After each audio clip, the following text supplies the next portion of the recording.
Hello there, my sleepy nights. And tonight, we dive into the magical world of Greek mythology. And if you enjoy this Greek collection, please give us a like, subscribe, and leave a comment below, as doing so helps others discover the channel and keeps these stories alive. And if you wish, you can also support us on our Patreon, where you get access to our Spotify playlist and early access to all of these stories without the ambience at the end.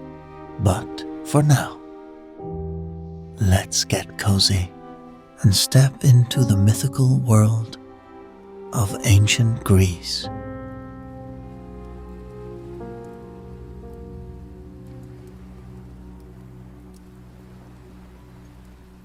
There was, at a place called Anthedon, opposite Euboea, a secluded beach where the white sand formed a perfect crescent between the meadows and the sea. Although the fishermen who inhabited that part of the country sailed their ships up and down the coast, none had ever stepped onto that beach. For even from a distance, they could feel that there was something strange about it. Something not quite right. It was nothing you could pin down. Perhaps the breeze was a little too still, the colors a little too intense. Perhaps the waves that broke against the sand seemed to pull back a little too quickly.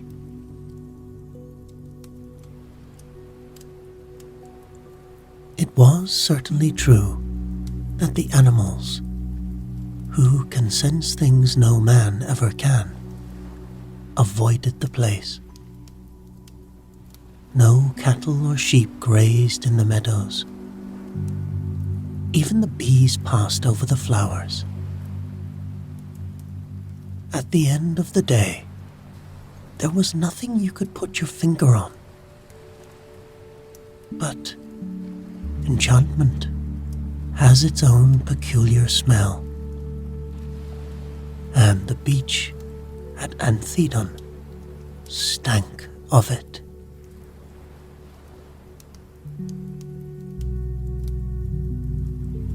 But one evening, a fisherman returning home anchored his boat and came ashore to count the fish he had taken on his nets that day.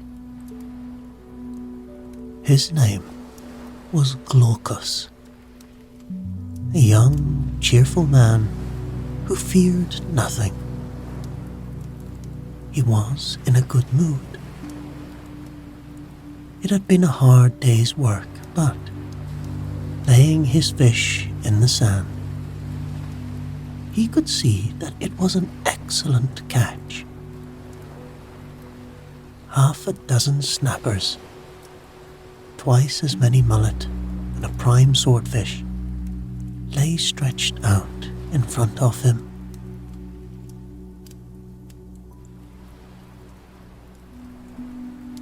A movement caught his eye.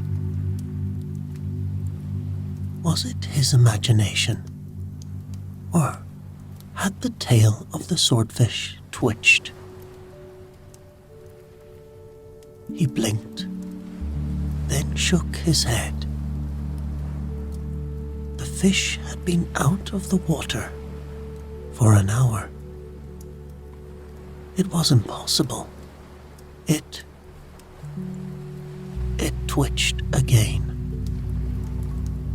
Then, a couple of mullet flipped over.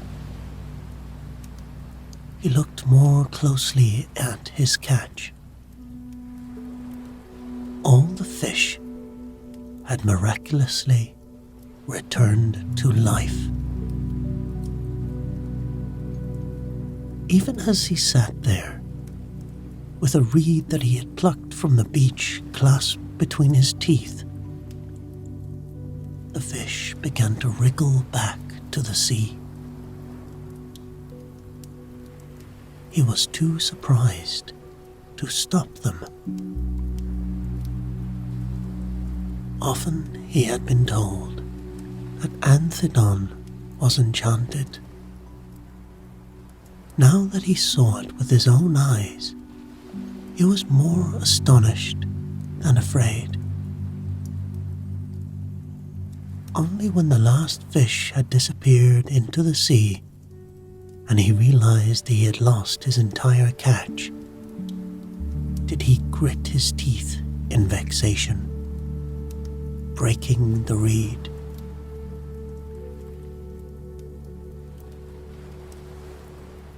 Sap squirted into his mouth. He felt it on his tongue, tasting of honey. Before he could stop himself, he had swallowed it. Great heavens, he muttered.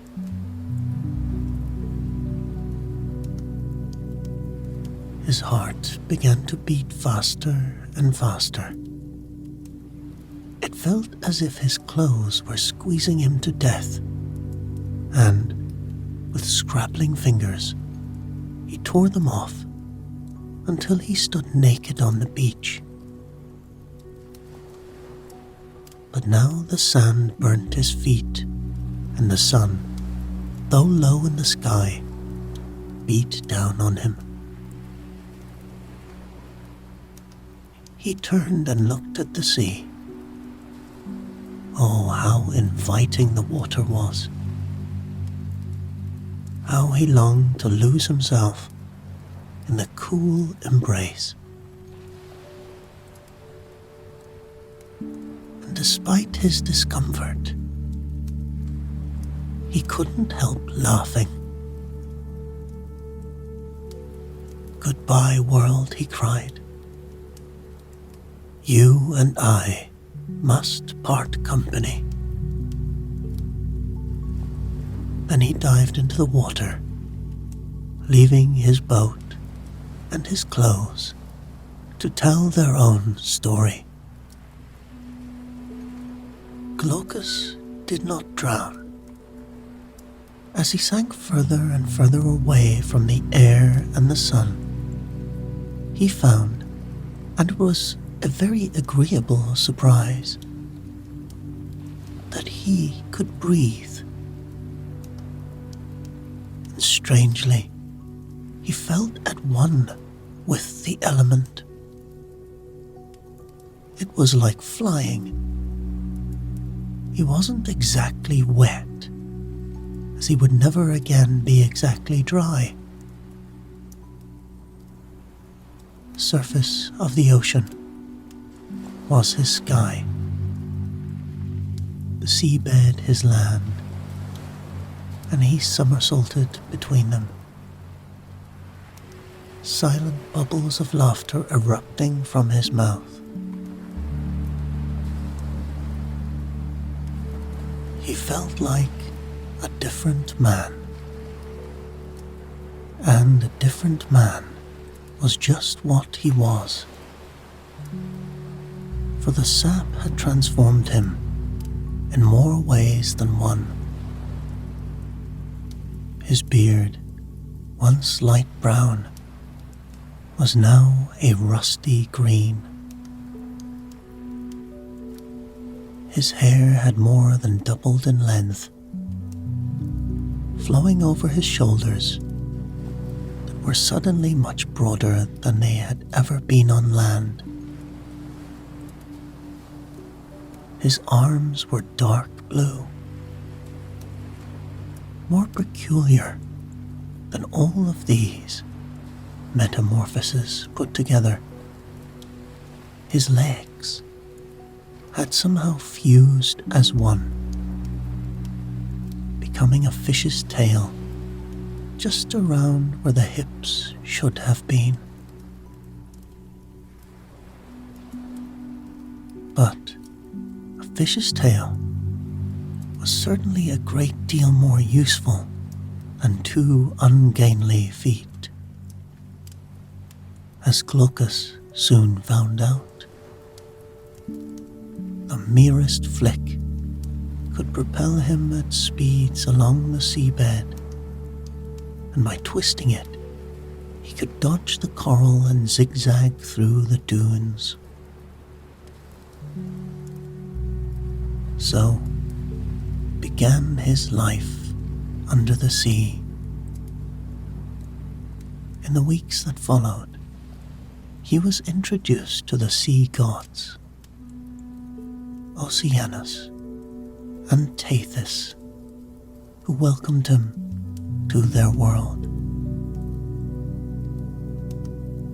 He rode on the back of dolphins, reveling in their laughter as they raced across the surface of the sea. He discovered caves where fishes more beautiful than he had ever seen hid from the nets of fishermen. He met the Oceanids, the 3,000 nymphs of the ocean, and joined in their feasting. And he fell in love with Scylla. Scylla was a Nereid, one of the nymphs of the sea who had come to the aid of sailors in distress.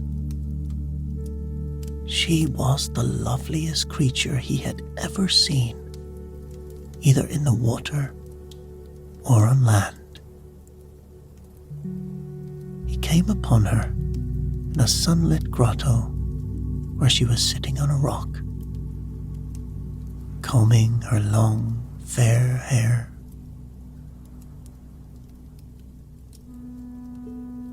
Although her shape was that of a human, she was no larger than a young girl. Her eyes were of a colour caught somewhere between hazel and green. Her lips were full, her whole body lithe and graceful. Glaucus swam towards her, then lay where the water was at its most shallow, propping himself against the rock. She saw him. He smiled. She screamed and dropped her comb. What monster are you?" she cried. "Monster?" Glaucus scratched his head. "I'm no monster, lady. My name is Glaucus.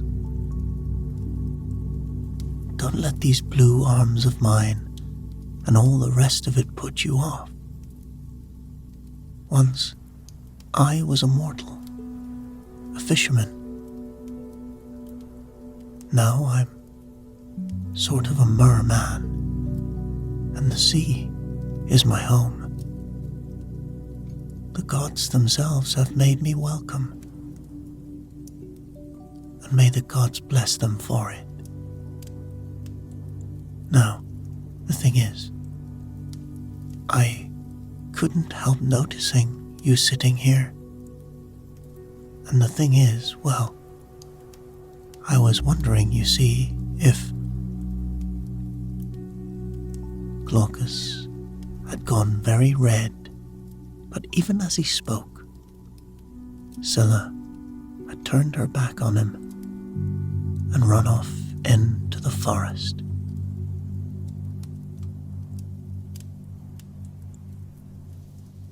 Then, for the first time in a long time, Glaucus was sad. He could not understand why Scylla should have rejected him so cruelly,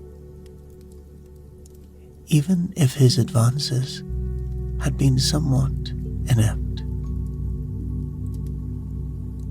What he did not know was that Scylla, rejoicing rather too much in her own beauty, rejected everybody.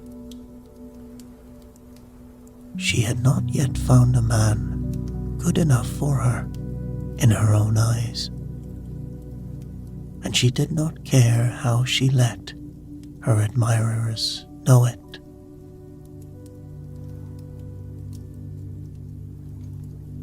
But Glaucus was not to be put off so easily. He had seen her only once, but he knew that he could never forget her, nor rest until she had accepted him. Now, he turned and swam to the island of Aia, for he had heard tell of a powerful sorceress called Circe who lived there, and he needed her help.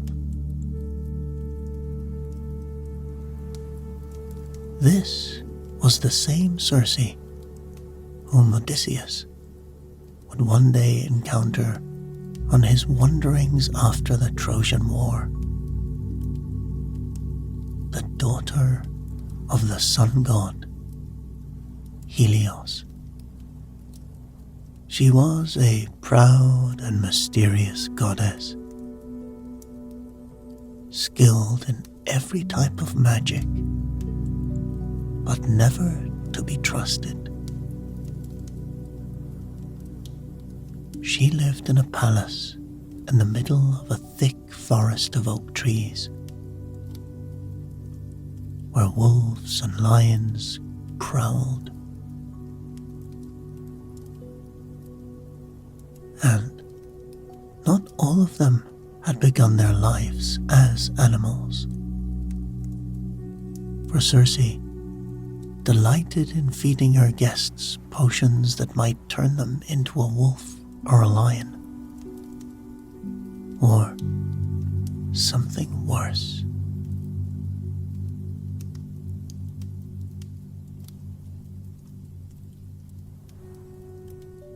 Glaucus came to her as she sat on the shore of her island, her eyes on the horizon, dreaming of secret things.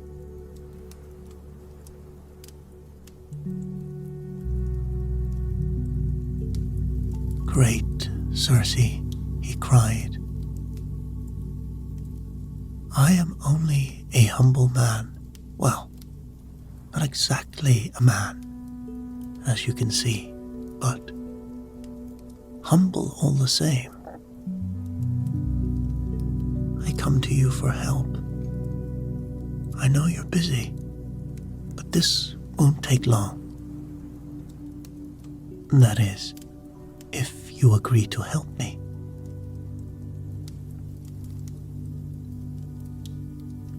Then Circe smiled, for Glaucus's looks pleased her, as did his rough and awkward manner.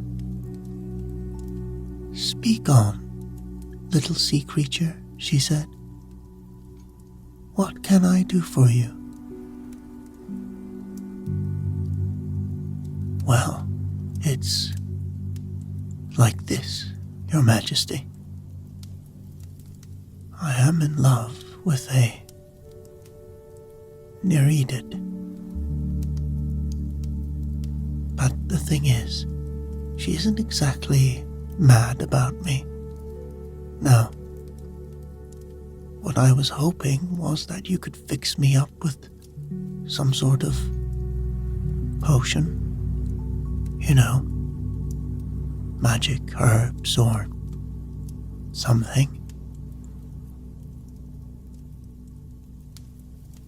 You want me to cure you of your love?"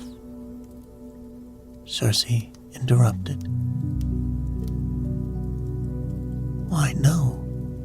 No. That's the last thing I want. No, it's for her. I want her to fall in love with me.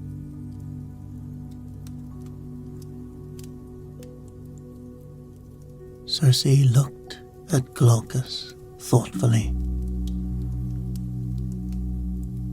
If, as you say, this Nereid has rejected you, she said,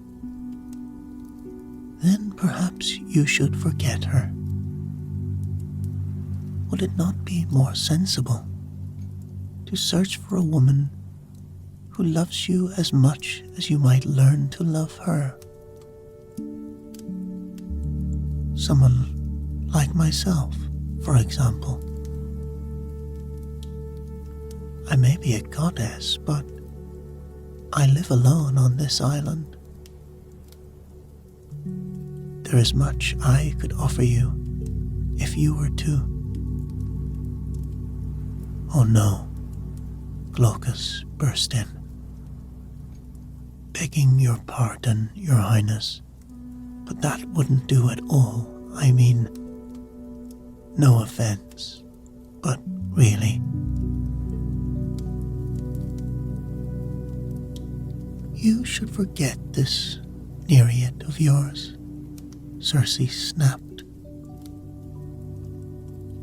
I can't, Glaucus replied. Leaves will grow in the sea, and seaweed on the mountaintops before my feelings for Scylla change.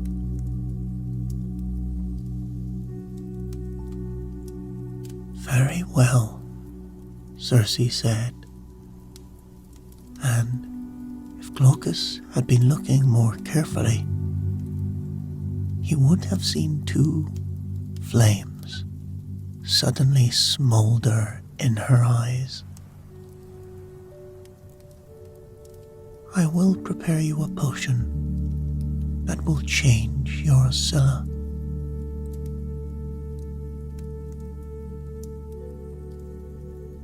You will? Glaucus exclaimed in delight. Oh yes, it will change her. Wait for me here. And with these enigmatic words, Circe swept away, disappearing into the darkness of the forest.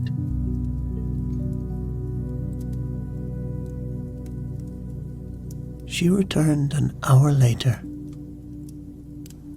carrying a small leather bag.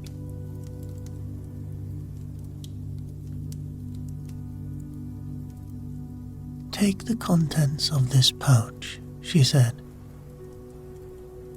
and sprinkle them in the water where your Scylla likes to swim.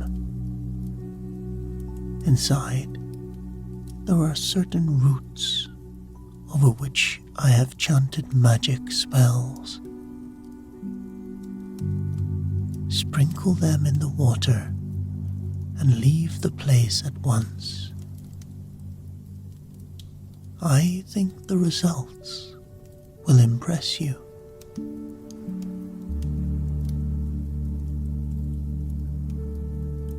Thank you. Thank you, Glaucus said and took the bag.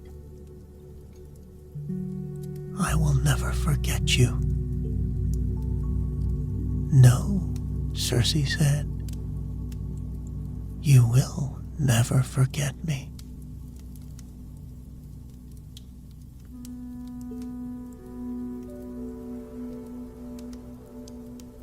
Now, every day Scylla liked to swim in a pool at Rhegium, which lies near the steep rocks of Zancli.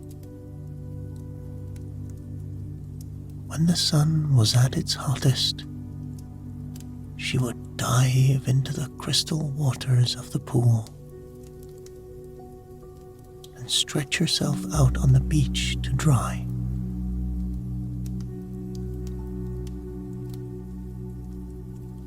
Glaucus found this out, and one day, before she arrived, emptied the contents of the leather pouch on the surface.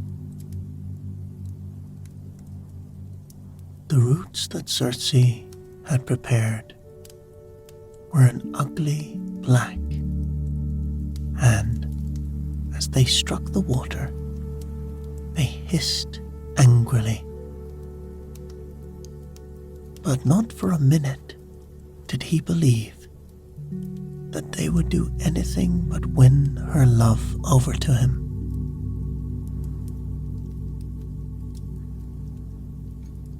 Scylla arrived a short time later. As usual, she plunged into the pool,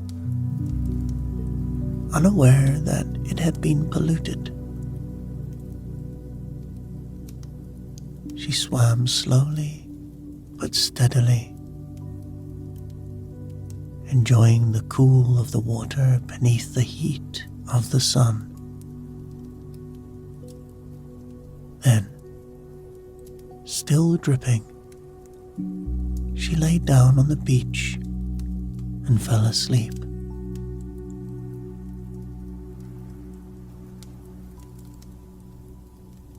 She was awoken by a low growling. She half opened her eyes, then gasped in terror. A ferocious dog was sitting at her feet. Then there was another growl, and she opened her eyes completely. Now she saw that there were no fewer than 6 of the monsters.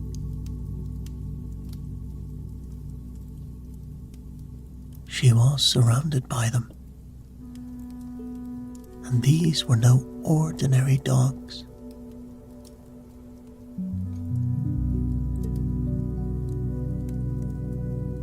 Their eyes bulged out of their skulls and sat awkwardly on bony necks. Their skin was pitch black and hairless. Their teeth were shark-like.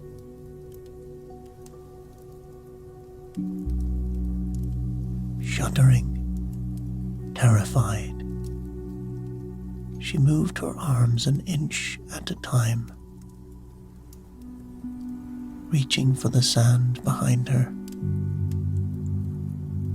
If she could just pull herself clear without disturbing them. She hooked her hand into the sand and dragged herself backwards. As one, the 6 dogs followed her.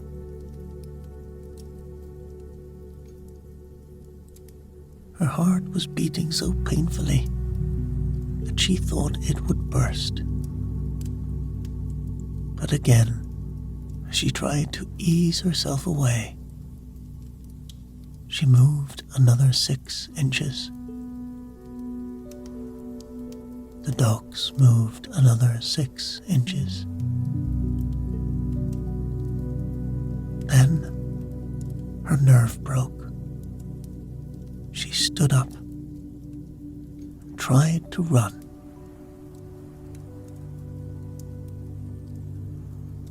And then she realized, with horror, what had happened to her.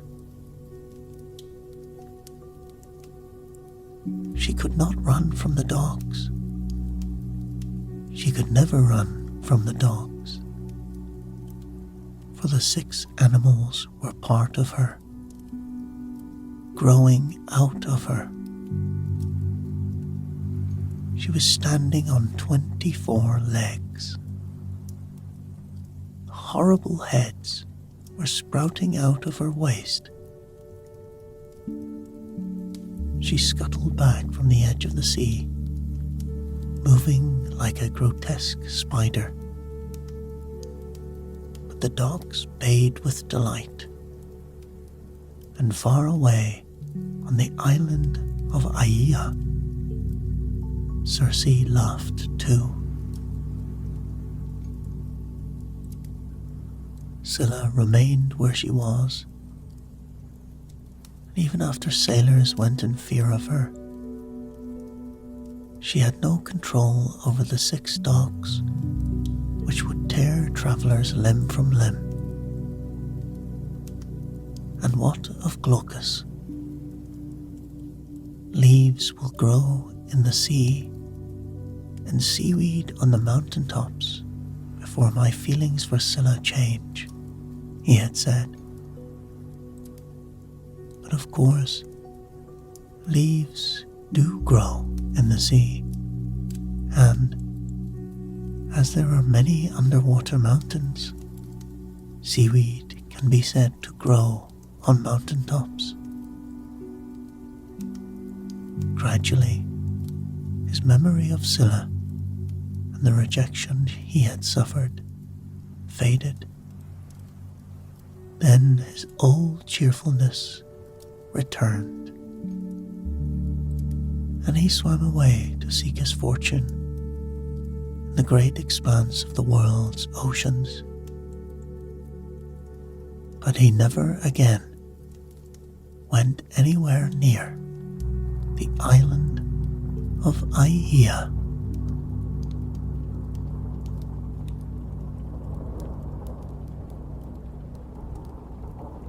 Zeus, the king of the Greek gods, argued frequently with his wife, Hera.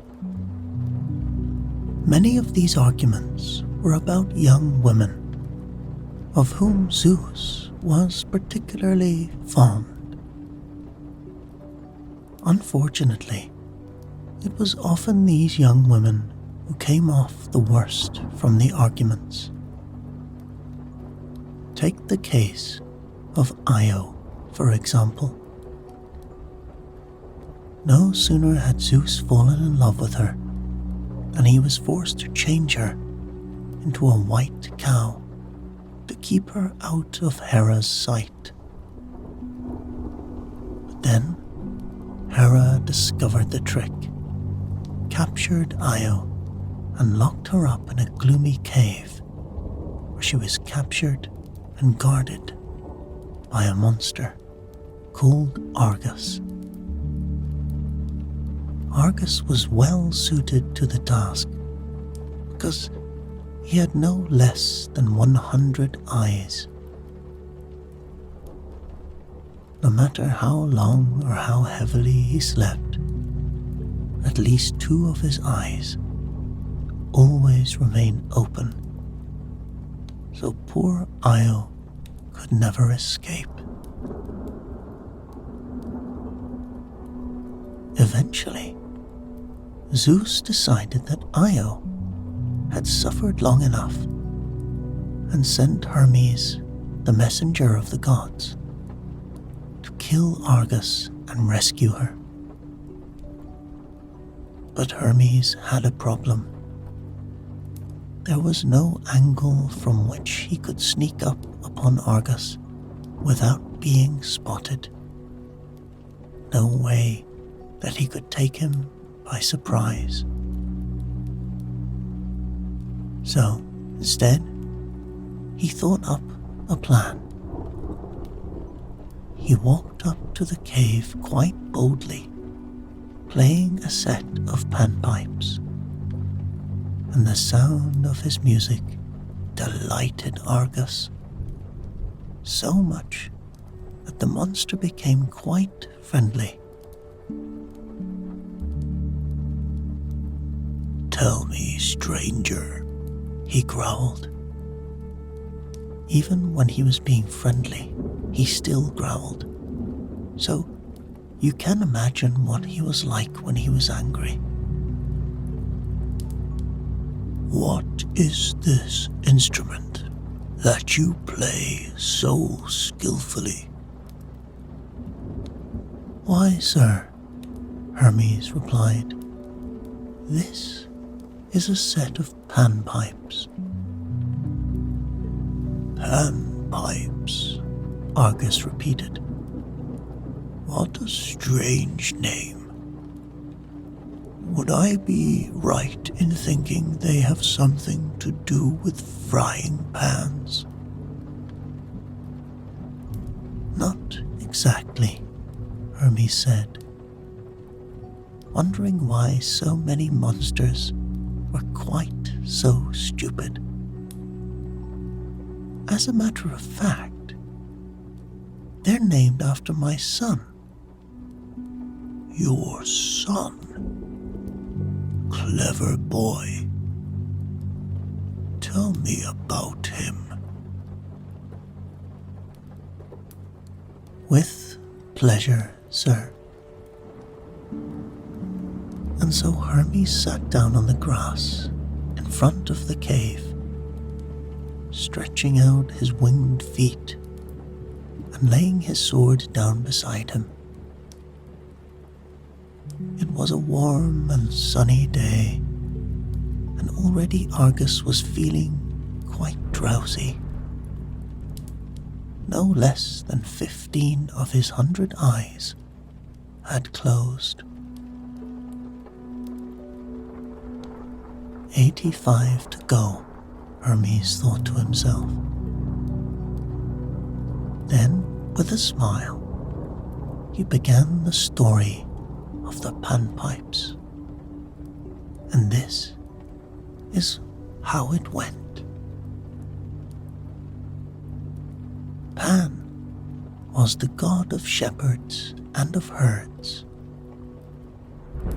He lived on the slopes of Mount Olympus, where the Arcadian shepherds came to worship him.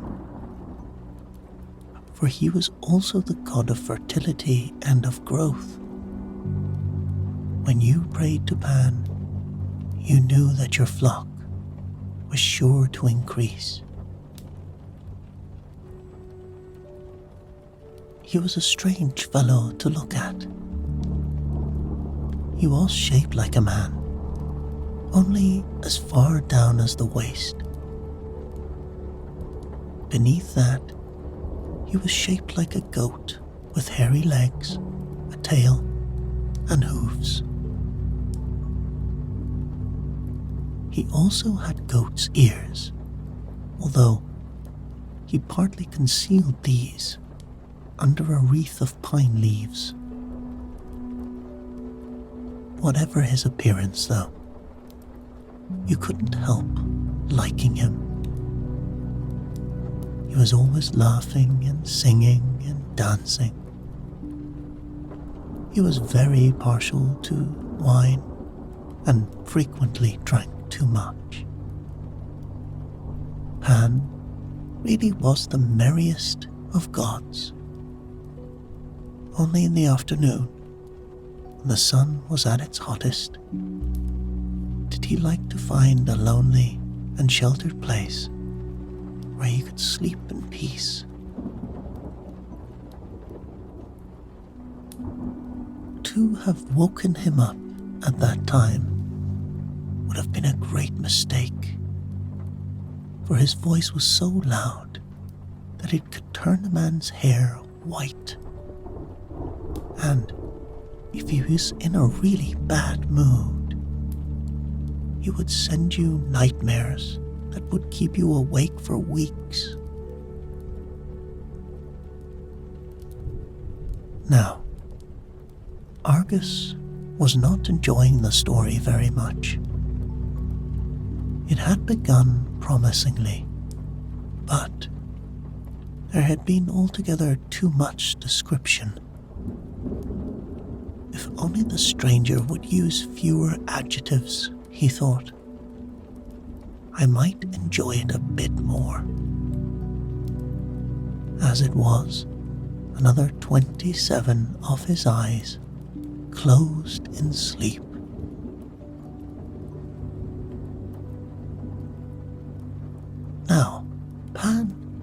was also a very lusty god.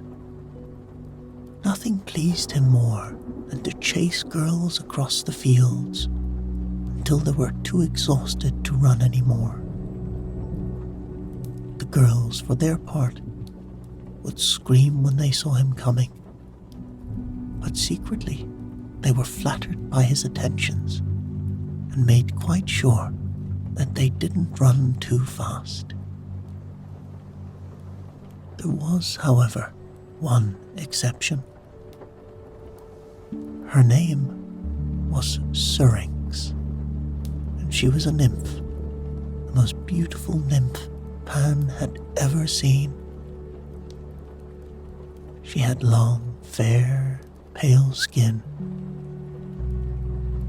deep brown eyes, and a wonderfully slender body. The color in her cheeks was that of the sun on a spring morning. Why doesn't he get to the point? Argus thought to himself. Another 24 eyes closed. That made 66 in all. Now, Syrinx was a huntress and a worshipper of Artemis. Artemis was, as you may know, the goddess of the hunt and the moon and all nature. She was by nature strict and did not encourage casual affairs between men and women. Syrinx worshipped Artemis so much that she even looked like her. Indeed, she had often been mistaken for her when wearing her hunting dress and running barefoot through the woods. The only obvious difference between them was that Syrinx carried a bow made of horn, whereas that of Artemis was made of gold. Anyway, having spent her life avoiding the company of men, you can imagine how Syrinx felt when she found herself pursued by a grinning half-man, half-goat. She screamed and she ran. Oh, how she ran. She didn't stop for 6 hours.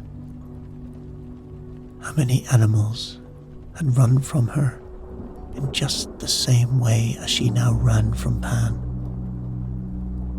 crashing through the undergrowth, sobbing with each breath. Pan wouldn't give up. All his other conquests were forgotten as he raced after the nymph. She was lovely. She was enchanting. She was fast. He thought he would never catch her.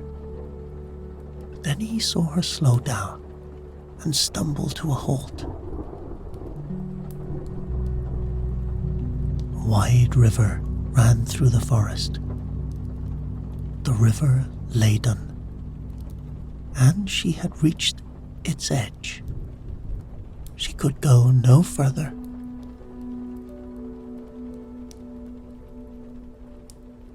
Pan laughed with excitement. He had her. The river was flowing too fast for her to be able to swim across. There was nowhere else to run. She was his. But Argus didn't care. 17 more eyes closed. Like so many monsters, he just didn't have time for stories. Syrinx, finding herself trapped, raised her arms called out to the nymphs who inhabited the waters of the river to protect her, and her sisters heard her. Pan rushed forward, but he was too late. Just when he thought he had her in his arms, he found that she was gone, and all that remained was a handful of marsh reeds. He stood there beside the river singing to himself. Then, as he turned to leave, the wind blew through the reeds, making a strange, sad sound, almost like music. Hearing it, the smile returned to Pan's face, and he returned back. "Syrinx," he exclaimed. "You may have escaped me, but together we can still make music." And so, he leant down and cut reeds of different lengths and fastened them together with wax. This was how the first panpipe was made. Panpipes are still played to this very day.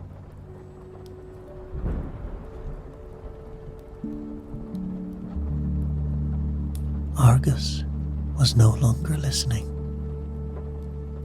His last 2 eyes had closed.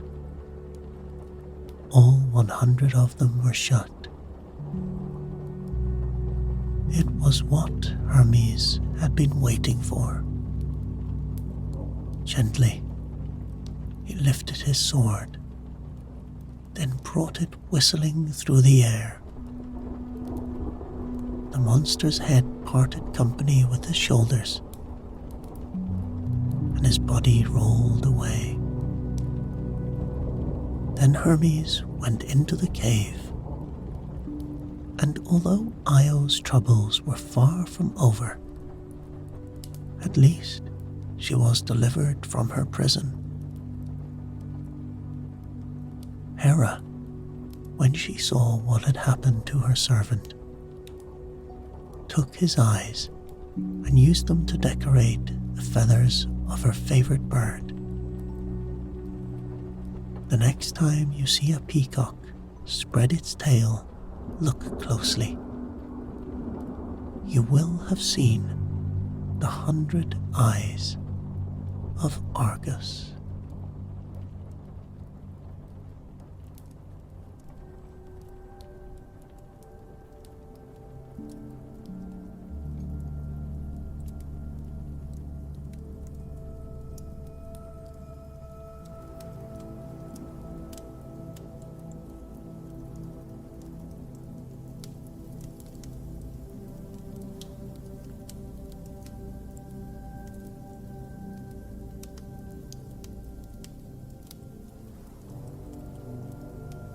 Demeter was one of the more gentle goddesses who inhabited Mount Olympus. Not for her were the jealous rages of Hera, the whip-like chastity of Artemis, or the burning passions of Aphrodite. Demeter was the goddess of agriculture and of marriage. Her hair was the color of wheat at harvest time, and her eyes were a pastel blue. She delighted in bright colors, often wearing brilliant ribbons and carrying a golden torch.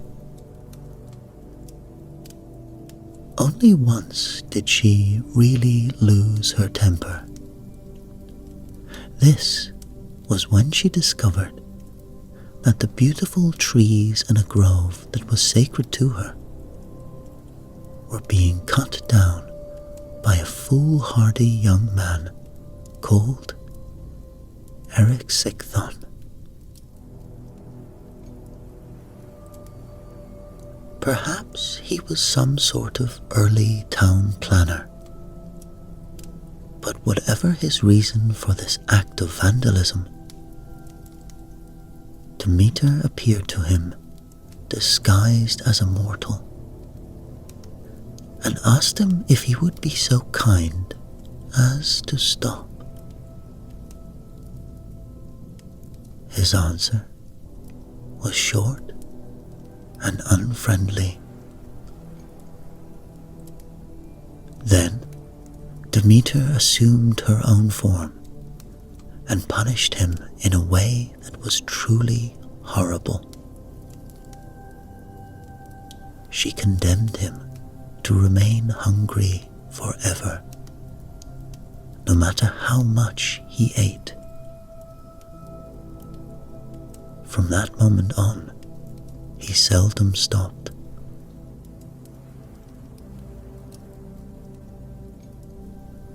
At dinner that same night, he astonished his parents by eating not only his food, but theirs too, as well as that of their 17 guests. In the 3 weeks that followed, he ate so much that his weeping father was forced to throw him out of the house, no longer, of course, being able to afford his keep. And yet, the more he ate, the thinner and hungrier he got, until, in the end, he became a beggar, shuffling pathetically along in rags, still stuffing himself with the filth he found in the streets. This, then, was the full extent of Demeter's anger. But most people would agree that Erysichthon only got what he deserved, for the unnecessary destruction of a tree is a terrible crime. Demeter had a daughter called Kore. Later on, her name was to be changed to Persephone. Now Demeter loved her more than anything in the world. Unfortunately, another of the gods also loved the girl, although in a very different way. This was Hades, the shadowy lord of the underworld, the god of death. Hades had spent virtually his whole life underground, and his skin was pale and cold. No light shone in his eyes that had seldom seen the sun. And yet, he had seen an image of Kore, magically reflected in an ebony pool, and he had lost his heart to her. It is said so great was his love that he took a very rare leave of absence from the underworld, traveling to Olympus. And there he came before Zeus, and he demanded that Zeus give Kore to him as his wife. Now this demand somewhat embarrassed the king of the gods, For although he did not want to offend Hades, who was his brother, Zeus could not let him have what he wanted. For Kore, you see, was his very own daughter. You see, Zeus had fallen in love with Demeter some years before, and Kore had been the result. If he were to send the girl to the underworld, then Demeter would never forgive him. And moreover, it would be hardly fair to condemn his own daughter to such a gloomy place. For the kingdom of Hades was such a dull and dismal land. But on the other hand, what was he to say to Hades? Zeus turned to him, and all he said was, "I'll think about it." And of course, Zeus promptly forgot all about it.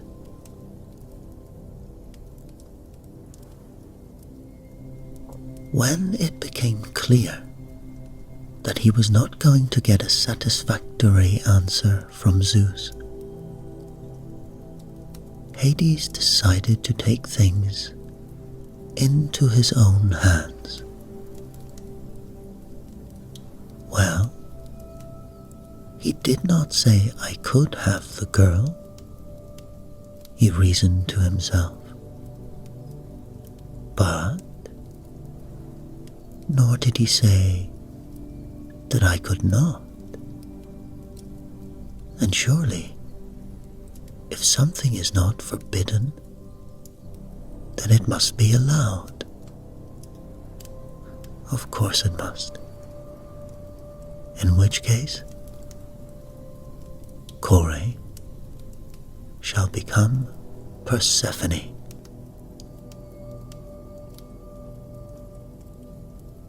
And as Persephone, she shall be my wife.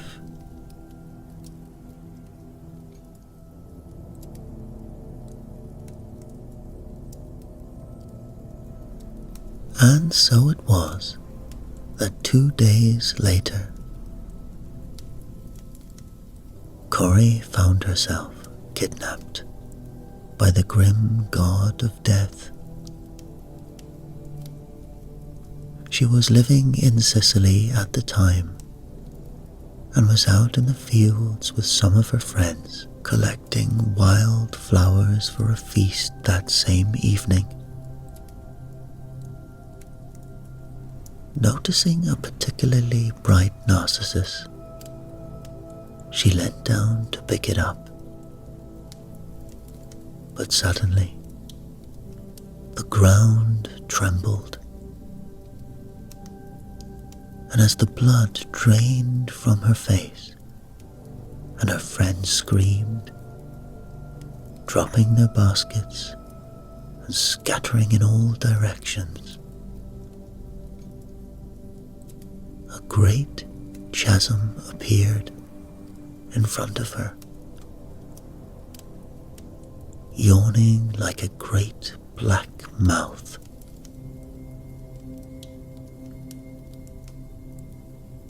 Desperately, Kore tried to keep her balance. But just then, a white hand that smelt of damp earth stretched out and grabbed hold of her, pulling her forward.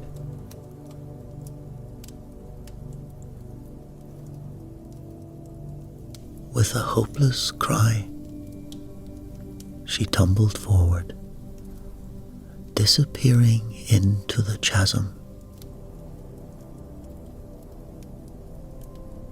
The ground trembled again, then closed up as suddenly as it had opened. Only a jagged line, zigzagging through the flowers, showed what had just happened.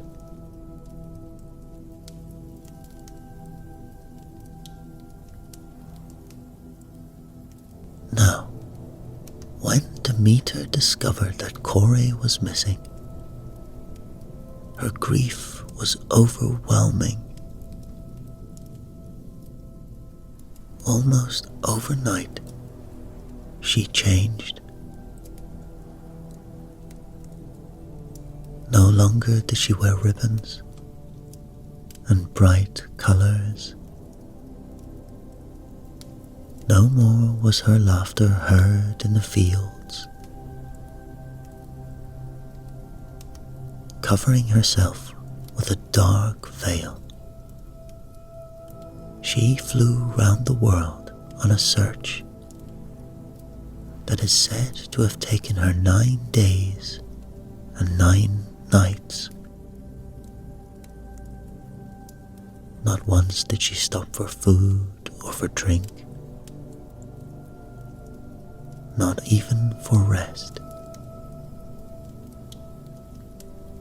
Her only thought was for her daughter. She visited Sicily, Hermione, Pisa. Nobody had seen the girl, nor was there any sign that she had ever been there.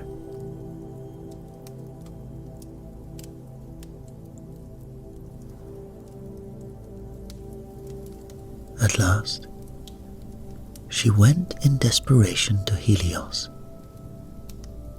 the god who every day followed the sun, riding across the heavens in a golden chariot, drawn by 4 white horses.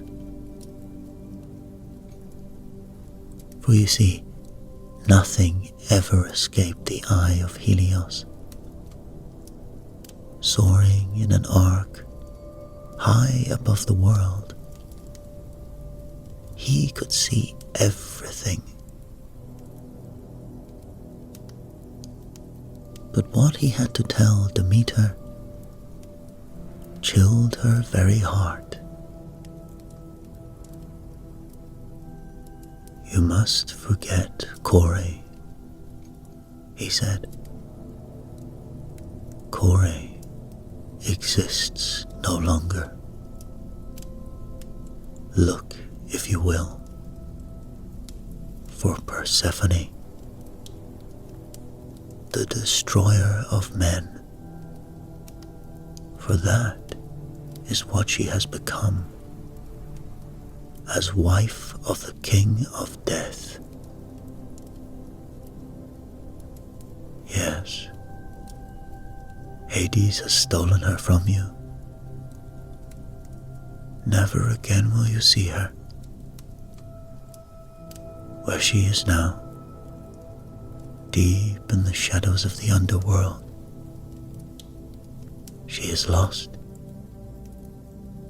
Lost even from the sight of Helios."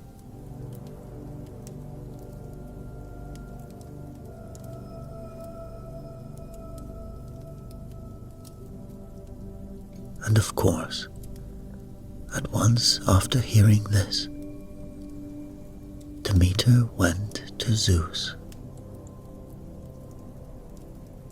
White with anger and haggard after 9 days of fasting, she was almost unrecognizable, and the king of the gods squirmed in front of her. "I didn't say Hades could take her," he muttered.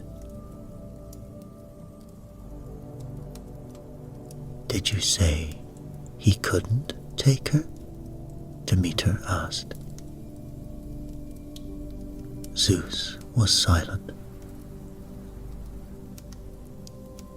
I want her back, Zeus, Demeter said.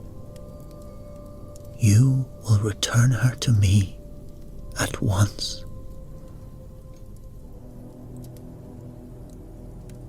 I can't. The king of the gods almost wept with frustration. You know the rules. If she has eaten so much as a mouthful of the food of the dead, she is stuck in the underworld forever.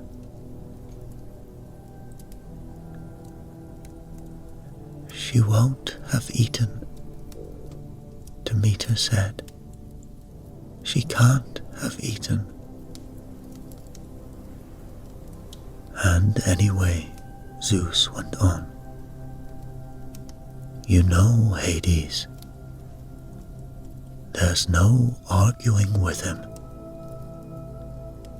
He has to have his own way. Very well, Demeter cried. Until my daughter is returned to me, no tree on earth will yield any fruit. No plants will grow. The soil will remain barren. The animals will starve. Such is the curse of an unhappy mother. Bring her back, Zeus. Bring her back, or mankind will perish.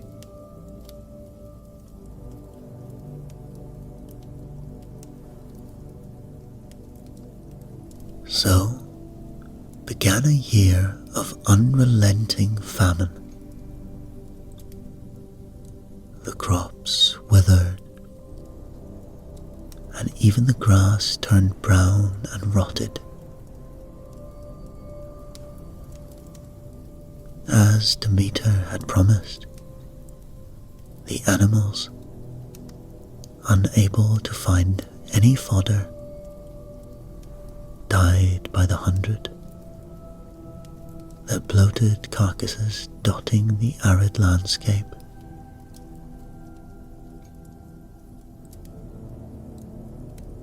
And at last, this situation became so desperate that Hermes, the messenger god, was sent down to the underworld to bring Persephone back.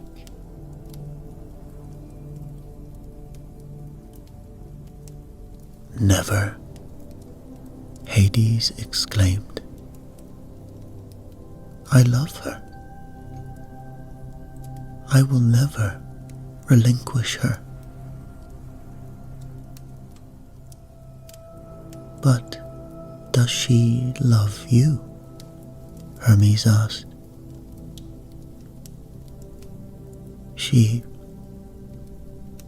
She will learn to, in time, Hades explained. But there is no time, Hermes said. Her mother, Demeter, is destroying the world in her grief. If you do not release Persephone, mankind will come to an end.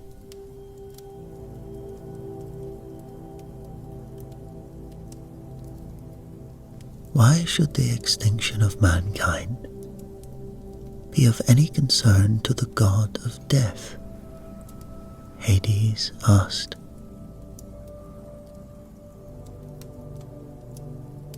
Because even death depends on life, Hermes said. nothing can continue without it.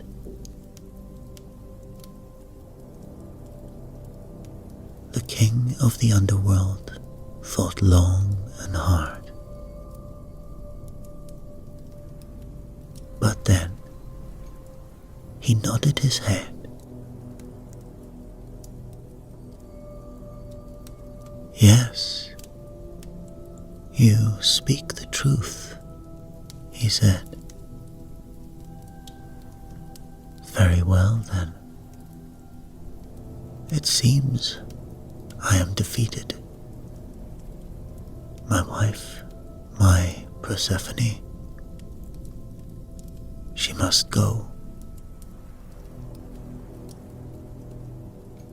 And with that, he turned his head, bringing his hand up to cover his eyes.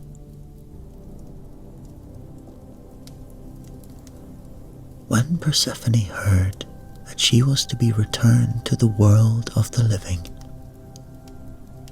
she was so happy that she laughed and cried at the exact same time.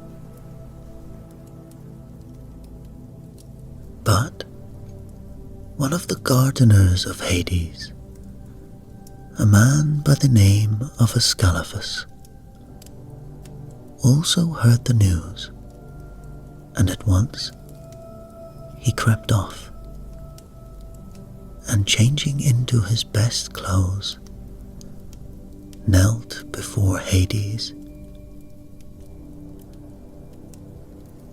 "O ghastly and glorious master," he said, rubbing his hands together in front of his chin. "Dread lord of the underworld, grotesque king of the dead, get on with it," Hades commanded. Of course, the gardener laughed nervously. "I just thought you'd like to know that your wife, the good and delicious Lady Persephone, has tasted the food of the dead."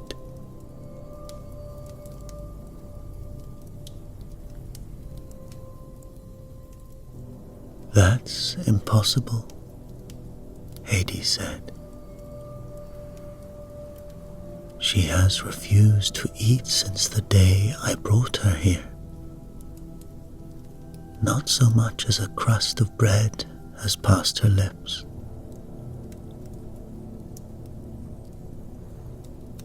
I'm sure, the gardener said. "But something less than a crust of bread has, noble king.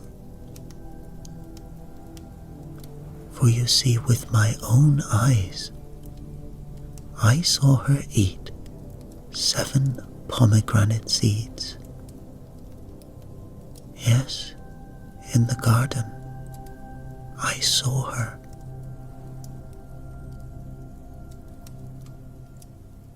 Just then, the eyes of Hades lit up. "If this is true," he said, "you shall be rewarded." "Rewarded?" Ascalaphus licked his lips. "Well, I didn't do it for the reward. But if there is a reward, follow her to the surface," Hades said.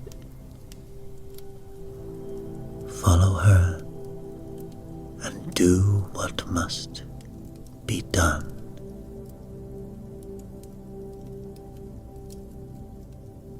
And so, when Hermes took Persephone with him in his chariot, Ascalaphus rode on the back, unseen by either of them, dreaming of his new career, for he had never liked gardening very much. Perhaps he would be a secretary to Hades, or perhaps palace librarian, or even, who could say, maybe even the next prince of hell.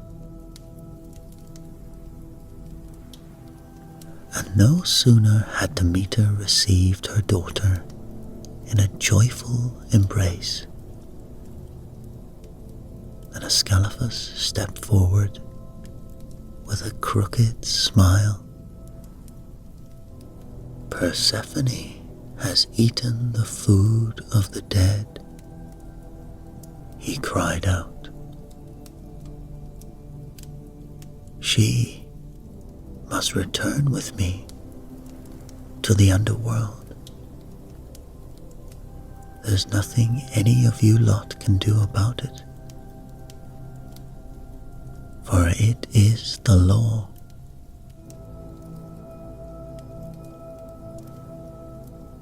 "Is this true?" Demeter asked. And just then, tears sprang to Persephone's eyes, and she sank to her knees.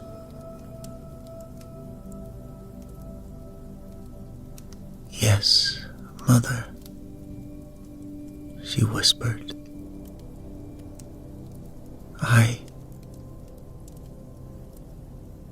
It's true. I ate 7 pomegranate seeds.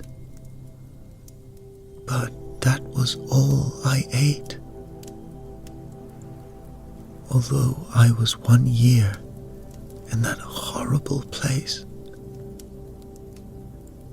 that was the only food that passed my lips.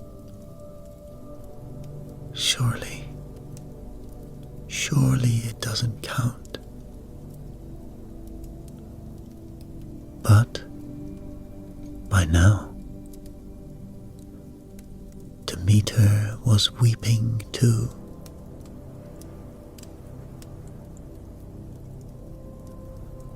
"You have eaten the food of the dead," she said. "Though mankind will die when they take you from me, there is nothing I can do."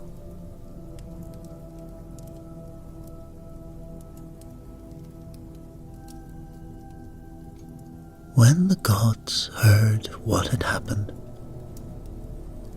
they held a great conference to discuss what should be done.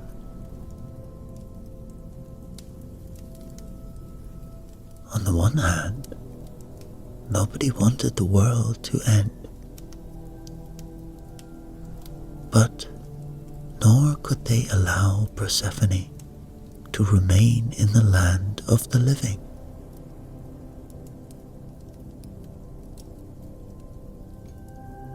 At last, a compromise was reached, and both Persephone and Demeter were called before the throne of Zeus.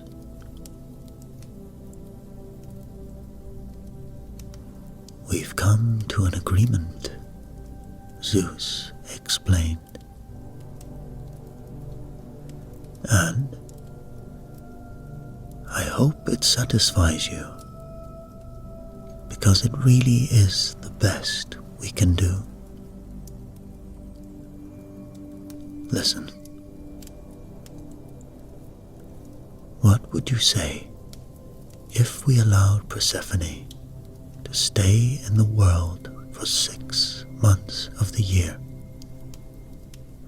provided she spent the other 6 months with Hades in the underworld?" Demeter thought about it for a long moment,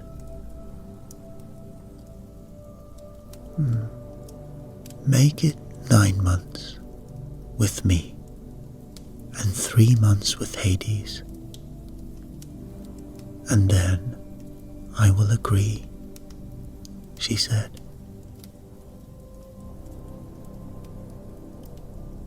Very well. You've got a deal.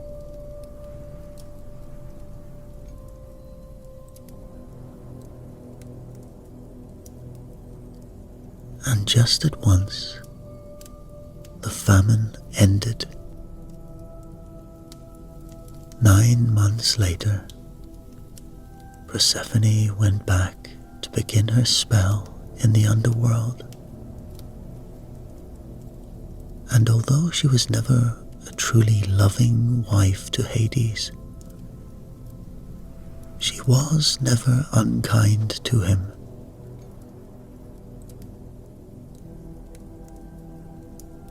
The miserable gardener never received the reward he had been hoping for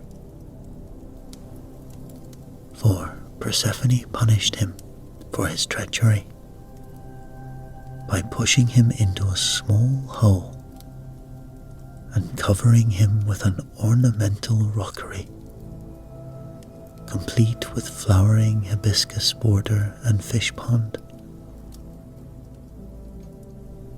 In this way, he was condemned to spend the rest of eternity not only in the garden, but under it too.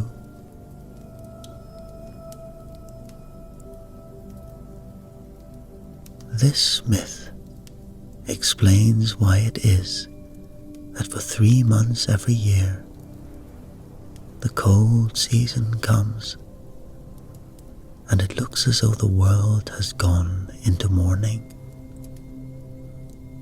Then the trees lose their leaves, nothing will grow, and, like Demeter, we look forward to the spring. For it is only in the spring, when Persephone is released from her dark confinement, that the warmth and the colors will return, and we can all, God and man, celebrate the return of life.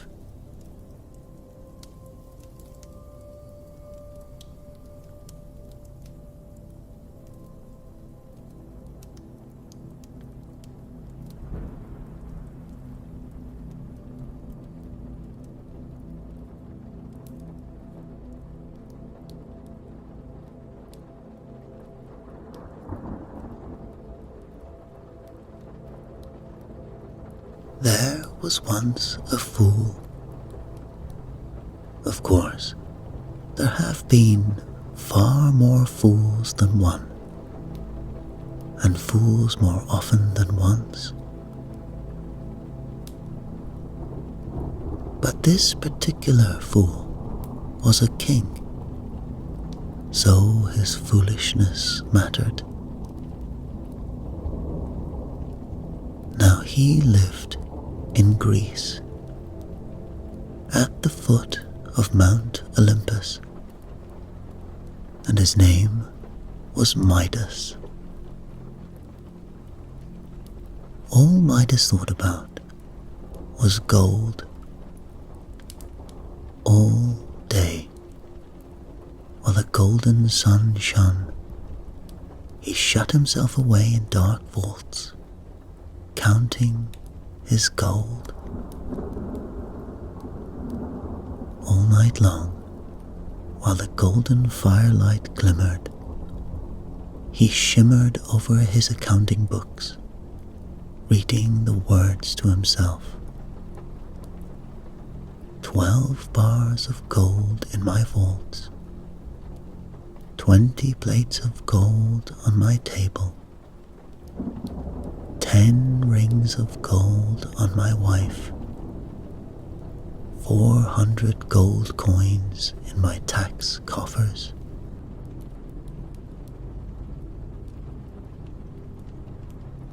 The centaurs, unlike Midas, valued only fun and wine. And so, one day, and on many others too, a centaur took too many drinks and stumbled into Midas's garden.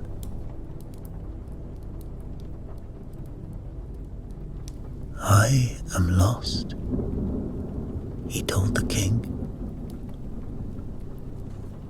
Midas set the centaur on the right road for Olympus. "Such a friend, such kindness," exclaimed the centaur, joyfully kicking up his heels. "How can I thank you? A wish? I shall grant you one wish." Now, Midas knew that these centaurs, these horsemen, grazed on the slopes of Olympus and drew magic from the holy mountain. His heart leapt to his mouth. "A wish? You mean anything? I wish that everything I touch turns to gold." He said it quickly, before the centaur could withdraw the offer. "Ah, I should have warned you. People have asked that of the gods before, and your magic isn't powerful enough." "I knew it," said Midas. "Oh, I can grant it," said the centaur, flicking flies with his long tail. "But you'll be sorry." Midas smiled. "No, I won't."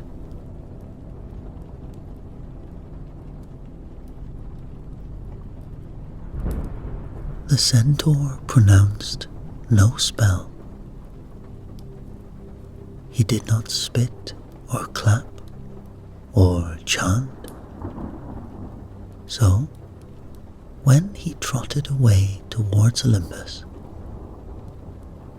Midas felt sure that no magic had passed between them. "Boaster, braggart," he yelled after the galloping horseman, and pounded the garden wall with his fist.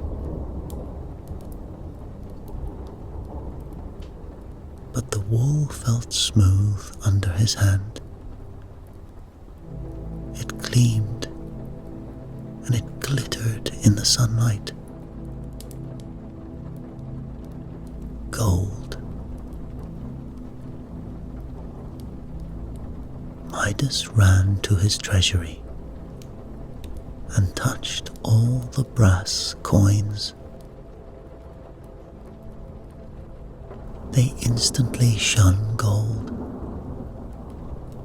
and not just the coins, but the jars they were in, and the door of the treasure house,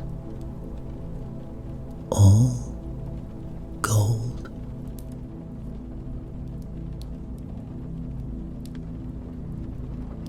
Midas ran through the palace, stroking and slapping every stool, bench, table, and urn. They all turned to gold. His china and statues, his weapons and chariots, all shone, more exquisite and more precious than anything he had ever dreamed of owning.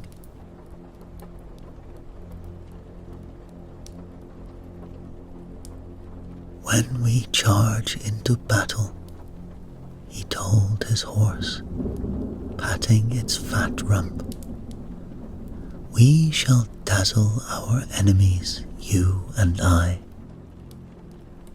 But the horse did not respond. It stood quite silent and quite still between the traces of the chariot. A perfect gold statue of a horse.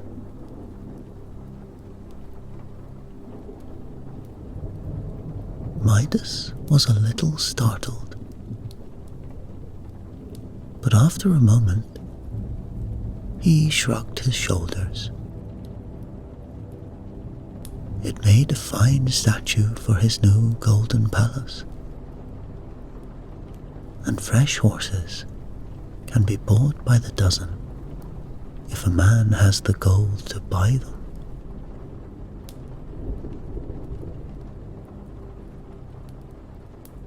A feast, a festival. Where's my chancellor? Where's my cook?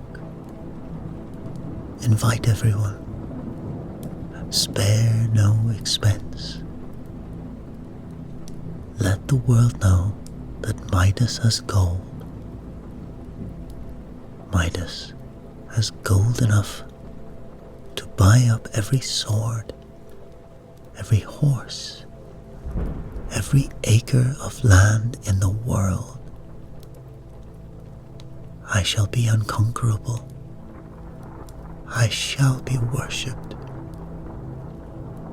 I shall be the envy of every man from the poorest beggar to the richest millionaire.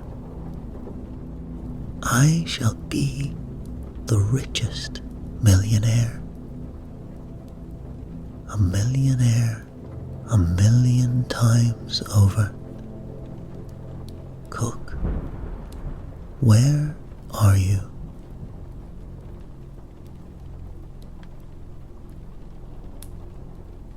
His cook rushed in, carrying with him the king's lunch. He could not help but stare round him at all the changes to the room.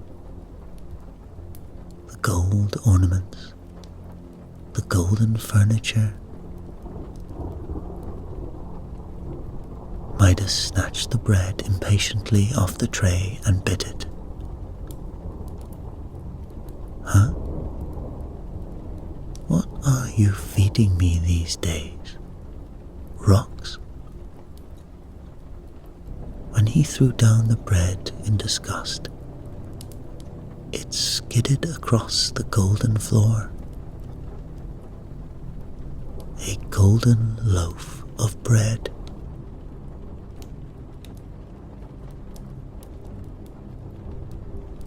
Food too, then. Midas took a drink to steady his nerves. At least, he tried to take a drink. But the wine, as it touched his lip, turned to gold, to solid, metallic, unyielding gold. Midas stared. The cook stared. Don't just stand there. Fetch me something I can eat. And then he gave the cook a push. Ah well, there are more cooks in the world for a man with limitless gold.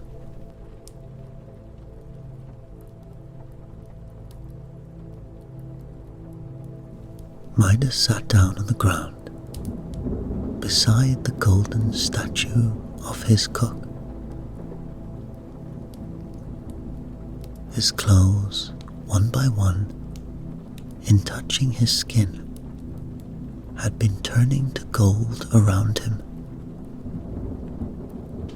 and he found that he was suddenly very, very weary from wearing them. He had not meant it to be like this when he asked the centaur. He had not meant food and clothes and people and horses.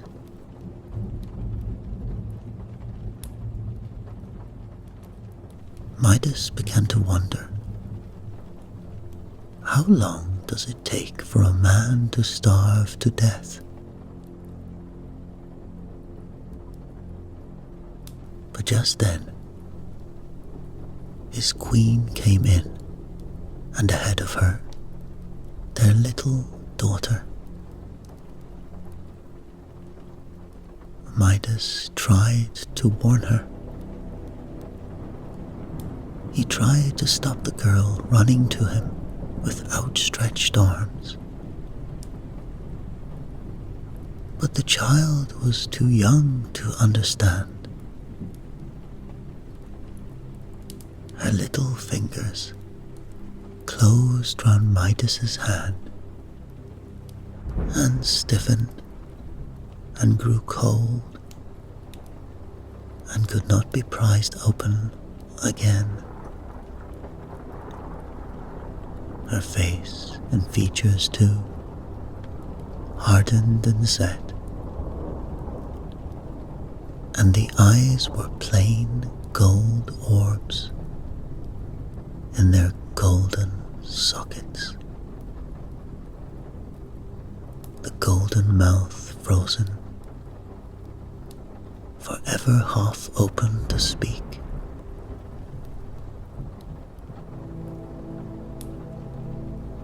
O Zeus, O you gods, no, no, not my daughter, not my little girl. He ran past the queen, past the guards, his arms burdened with the monstrous weight of a small, clinging golden child.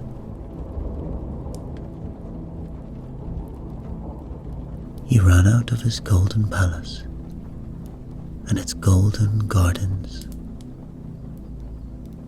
The flower heads jangled as he brushed by them. He ran across golden grass to a forest and blighted it with a golden canker.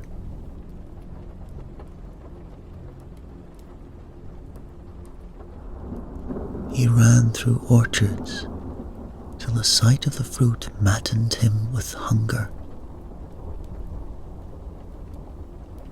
He started up the rocky slopes of Olympus, staggering under the weight of his lifeless daughter.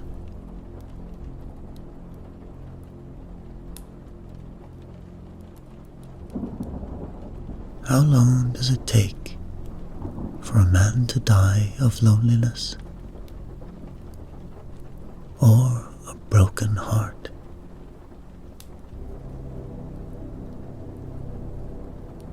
Take back this curse. What did I ever do to you that you punish me like this? When he kicked off his heavy golden shoes, the golden grass spiked his soles like needles. curse?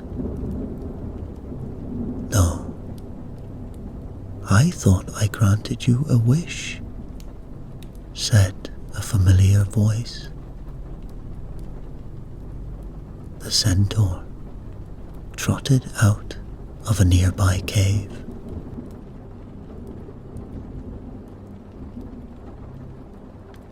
I was a fool. I see that now. Oh, I was a fool. But does a man deserve to lose his daughter? To die? Just because he's a fool? The centaur picked a few stalks of grass and nibbled them thoughtfully. Yes, well, I did try to warn you. Perhaps I've done you a favor after all. If it has taught you something about yourself. Wonderful. I shall die wise then, said Midas.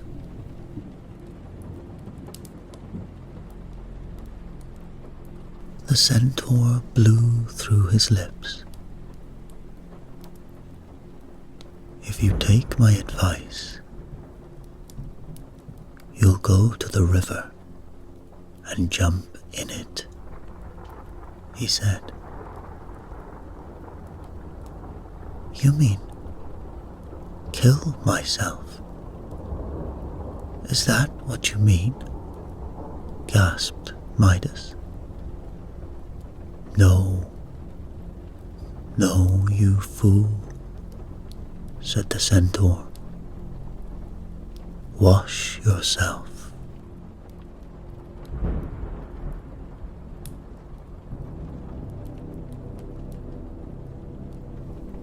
And so, at the banks of the river, Midas did not hesitate. If the water did not turn to gold and crush him, then the weight of the metal child clasping his hand might pull him under and drown. But he did not care.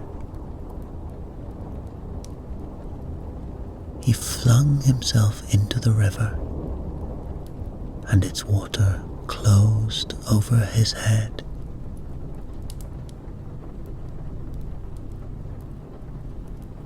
As he surfaced, his daughter surfaced beside him,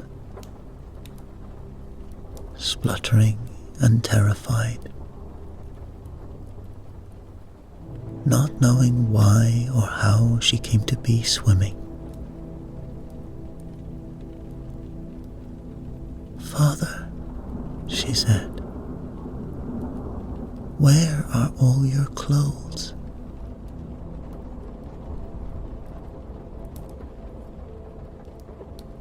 Together, they carried buckets of water back to the palace and flung it over the cook and horse, over stool and table and all the coins.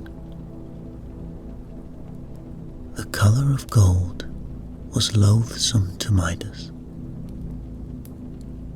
and he was not content until he had undone all the alchemy of his magic golden touch.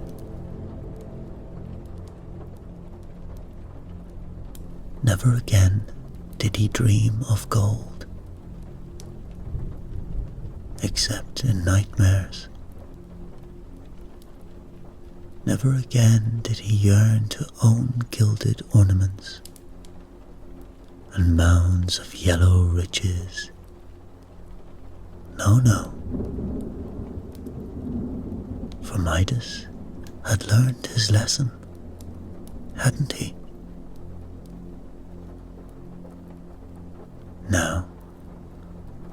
thought about jewels instead.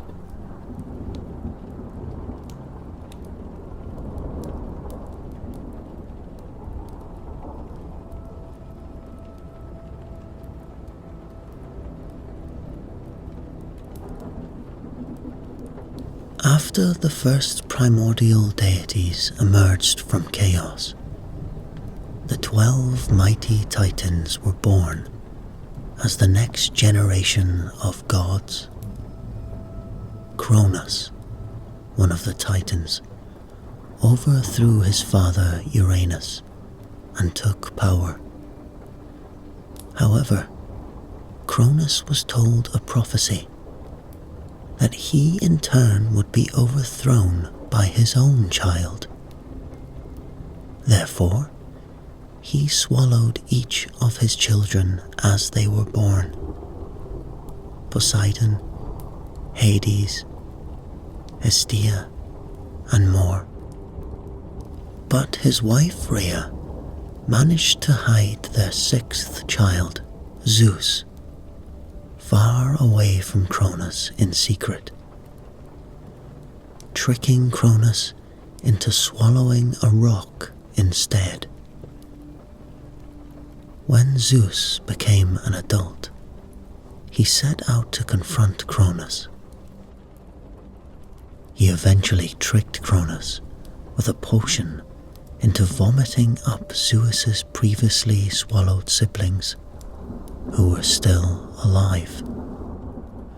Zeus then freed the Cyclops and the Hecaton Kyries giants from Tartarus and gained their allegiance along with his liberated siblings.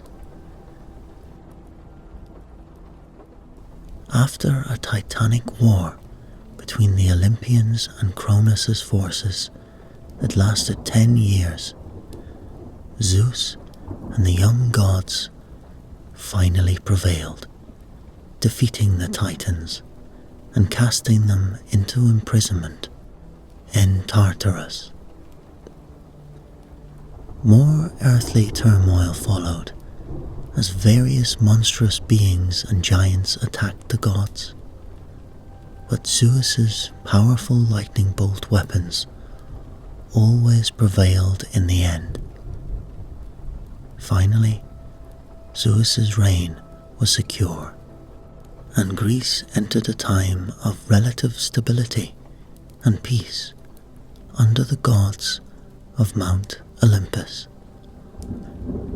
As chief of the Olympians, Zeus took Hera as his wife, though he continued having children by many other goddesses across the myths.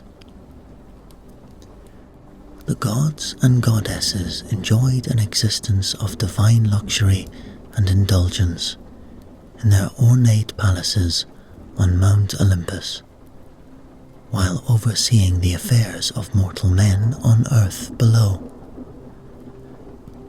Poseidon ruled over the seas as a volatile god, while Hades presided over the underworld, where mortal spirits went after death. Other main Olympic gods included smith god Hephaestus, war god Ares, sun god Apollo, wisdom goddess Athena, hunting goddess Artemis, love goddess Aphrodite, and harvest goddess Demeter. According to Greek myth, mortals on earth enjoyed a carefree existence, living close to the gods during a golden age first. But over subsequent eras and generations, mankind grew more violent, warlike, and separated from the gods, incurring their displeasure and wrath. The poet Hesiod wrote, "If his words are prophecy, then our lives are still governed by those passionate gods, high on the mountain of Olympus." The myths go on to detail the varied stories and exploits involving individual major gods and goddesses and their interactions with mankind. In this first part of Greek mythology, we shall focus on the tales of Troy.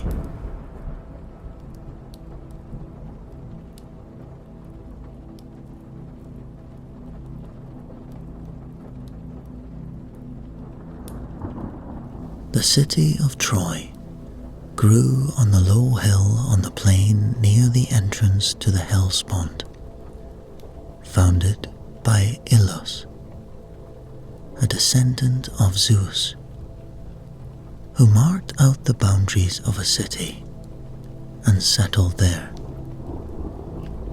Ilus prayed to the gods for good luck and discovered the following morning a large wooden statue, the Palladium, the image that the goddess Athene had made in memory of her friend Pallas. Apollo appeared and begged Ilus to keep sacred the image, to guard and respect it against all invaders. As long as Troy preserved the token of godly esteem, the city would be safe. But men being men, and even then the subject to the fates and powers of the gods, events would occur to threaten the sanctity of the beautiful city of Troy. And that city would become the food of legends for eons to come, the site of a battle which involved the greatest heroes of Greece, the most powerful gods of Olympia, and the most beautiful women in the land. The tales of Troy are the longest and most exciting of all the legends, and they begin with a beautiful woman and a handsome man, cast from his noble birth.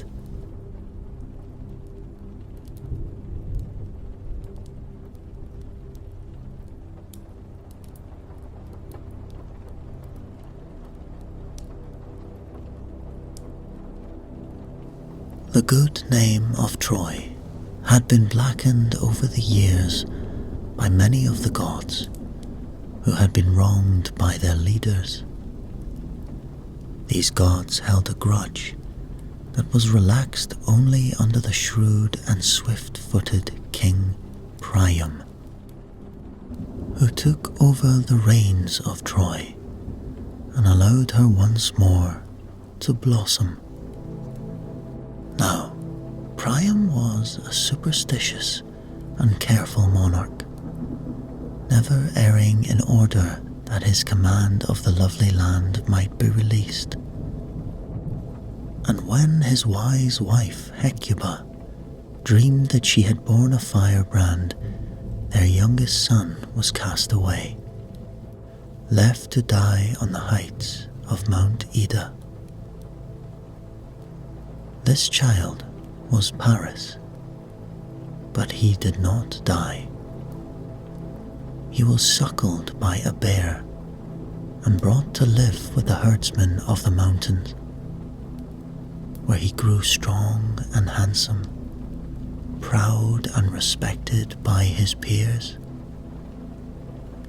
He grew up ignorant of his noble breeding, content to wed and live with an exquisite mountain nymph, Enoi, in a humble home. He was called Alexander there, the helper of men. And then, one day, as he tended his flocks on the sunlit mountains, surrounded by greenery, and more than content with his simple lot, he was visited by Hermes, messenger of the gods. There had been an altercation, he said, looking with awe at the beauty of this mortal, and 3 of the loveliest gods required a judge to ascertain which was the fairest. It had been decreed by Zeus that Paris was a man of great wisdom and fair looks, and that this lowly shepherd should be given the task of judging amongst the goddesses. "Fear not, Paris," said Hermes. "Zeus bids thee judge freely which of the 3 seems fairest in thine eyes, and the Father of gods and men will be thy shield in giving true judgment." Paris nodded in amazement. The sanctity of his simple life at once eclipsed by the excitement and shallowness of the deed before him. The first goddess to appear to him was Hera, Queen of Olympus. She explained to the young shepherd that a wedding had taken place between Peleus and Thetis, to which Eris alone among the immortals had not been included through some oversight. She had appeared nonetheless at the feast, and churning trouble. She threw an apple at the feet of 3 of the greatest of the goddesses, those who thought themselves the most beautiful in the land: Hera, Athene, and Aphrodite. The apple was inscribed with the words, "For the fairest." And it was to judge that fairest that Paris had been summoned, to put an end to the petty quarrelling. Hera went on to offer him all her queenly gifts, including money and the richest land on earth. Athene offered him wisdom and success in battle.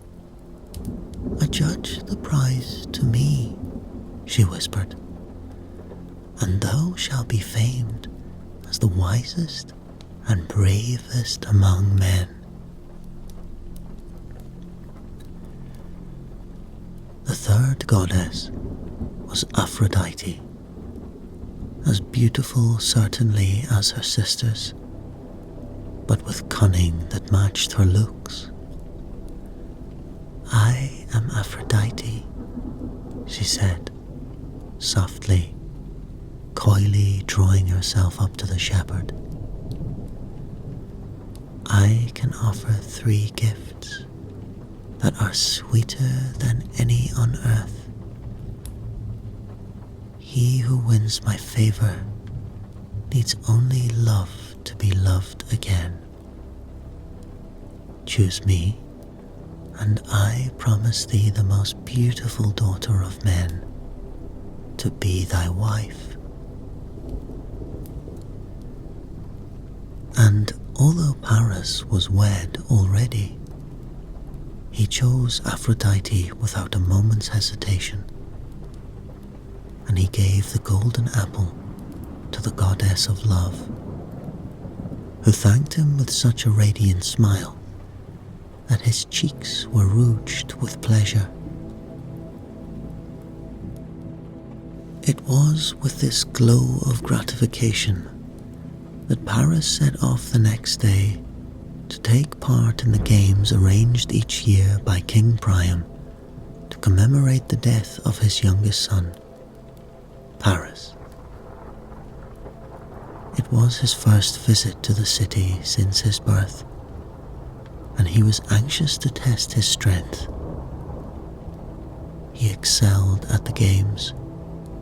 His strength, his passion, and his ambition surpassing even that of his own brothers, the young princes of Troy. And when they, greatly angered by his prowess, took offense and plotted to have an errant arrow sent in his direction.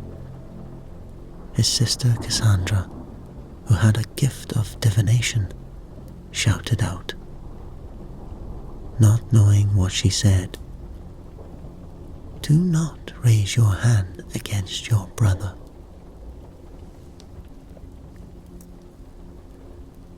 The princes were aghast, King Priam delighted, and it was with open arms that Paris was reunited with his family and welcomed back to Troy. He was given a great duty to perform for the king, to travel to Greece in order to secure the return of Haisone, who had been borne off by Hercules many years before.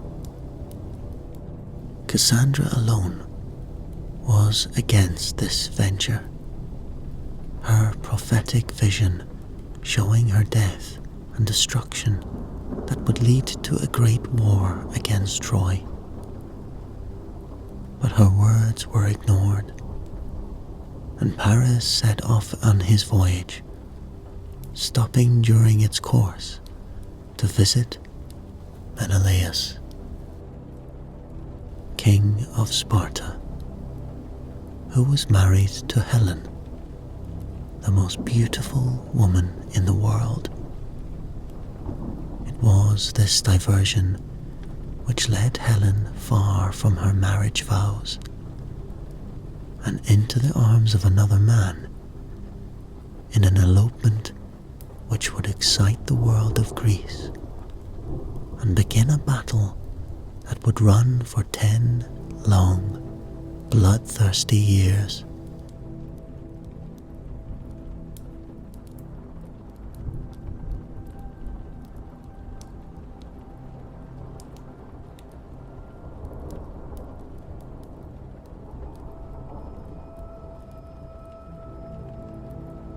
Helen was the daughter of Tyndareus, king of Sparta, and she was undoubtedly the most beautiful woman in all of Greece. Her beauty caused her to be carried off to Attica by Theseus and to be worshipped as a goddess at Sparta. As she grew older, she attracted suitors from around the world who swarmed to her side in order that she might receive their attentions. Men with impeccable records of bravery, with inordinate riches, vied to become Helen's husband, including the wise and cunning Odysseus.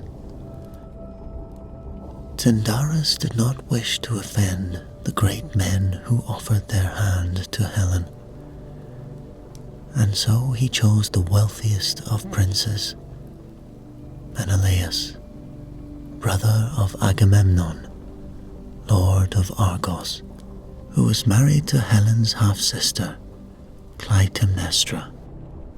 Odysseus suggested to Tyndareus that the suitors who had not been chosen to wed Helen should take a vow, swearing to defend to the death the lucky suitor, should anyone or anything appear to strip him of his good fortune. And so it was that Menelaus became king of Sparta, married to the exquisite Helen, who lived with him in harmony and happiness. He was warmly congratulated by the suitors who had not been chosen, and bound by their vow, they returned to their respective homes.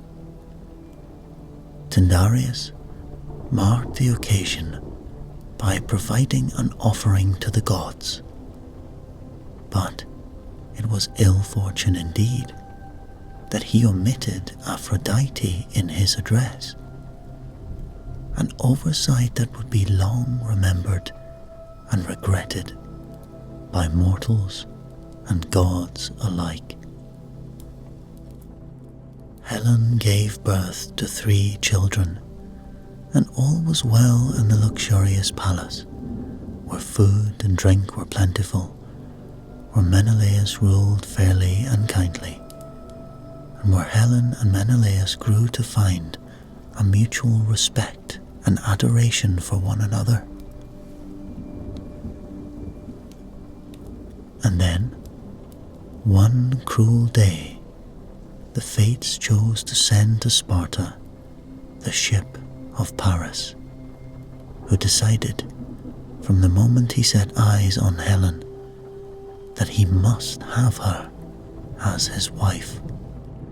His true wife, Enone, was forgotten, lonely on the Mount of Ida, and so too were his sense of honour, his mission, and the commands of his long-lost father.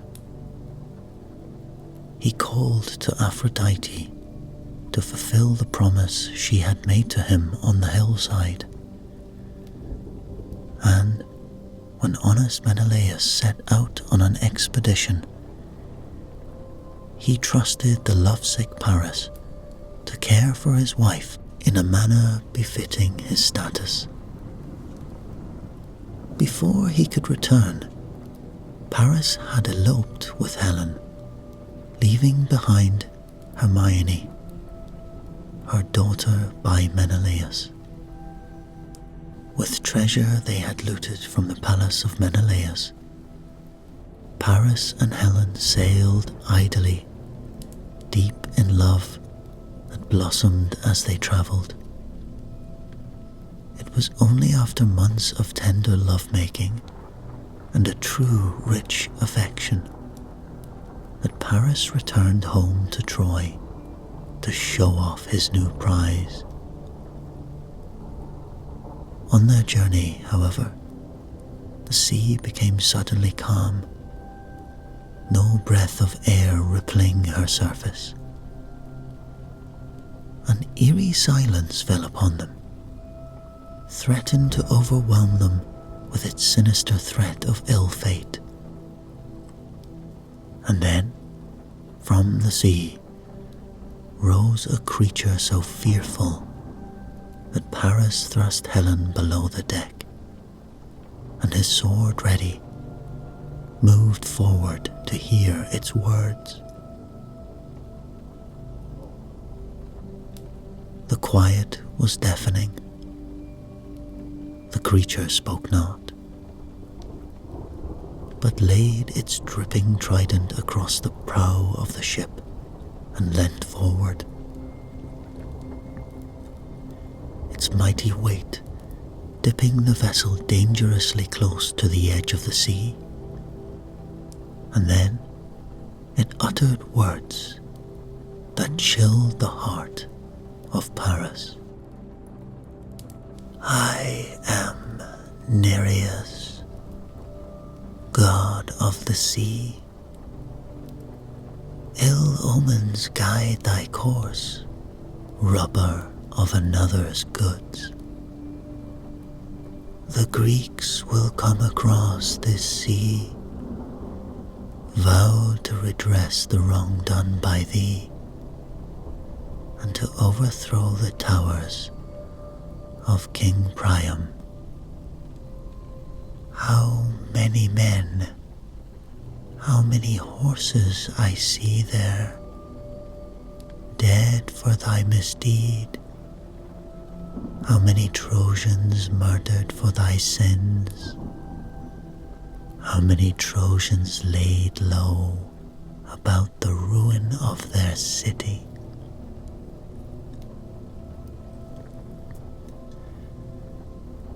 And with that, he cast his trident high into the sky and disappeared beneath the mirrored sea. But the deed was done, and fate had cast the die.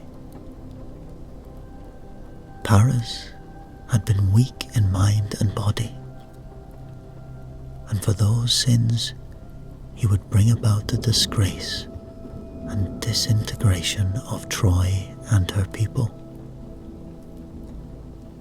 Head down, he surged across the waves that swelled up to greet them, breathed in the air that began to circulate once more.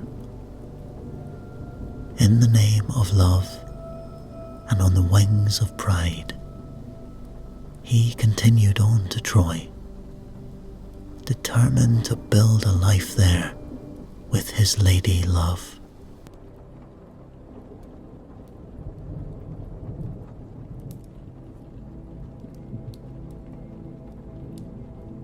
The elopement of Paris and Helen sent waves of shock through the land.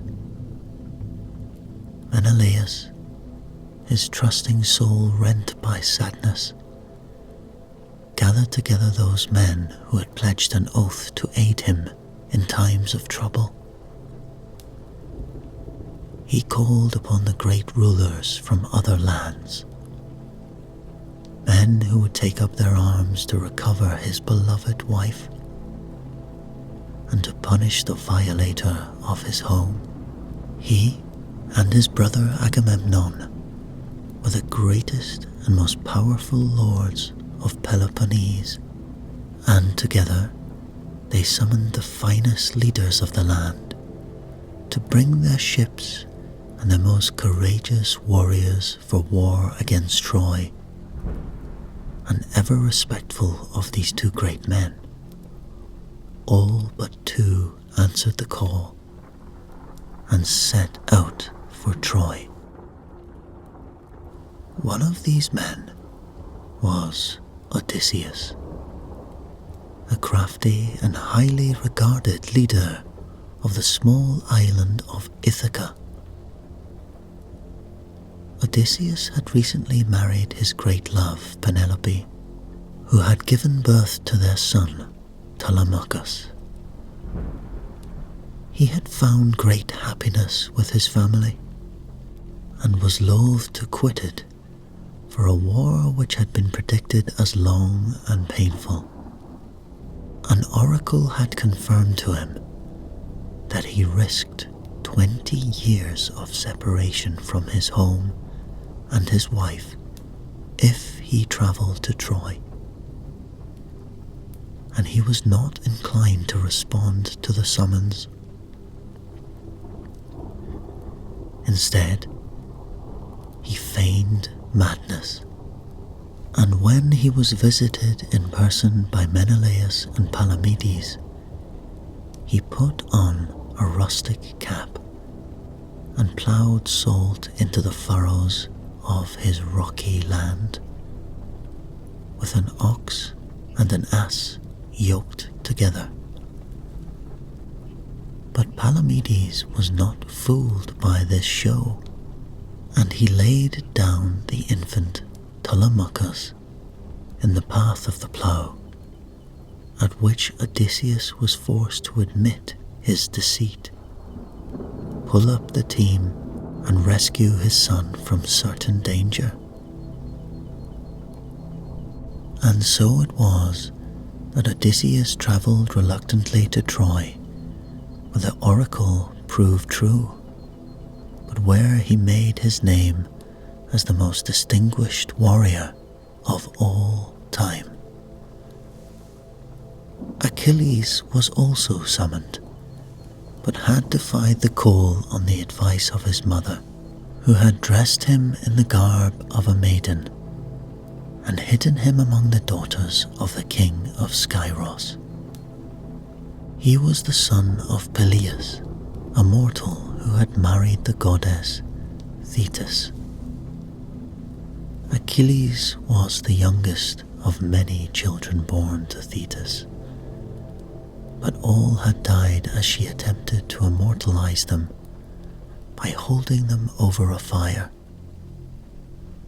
When Achilles was born, she wished once more to make him immortal, but cleverly ignored the murderous flames which promised such status, and hung him instead over a river.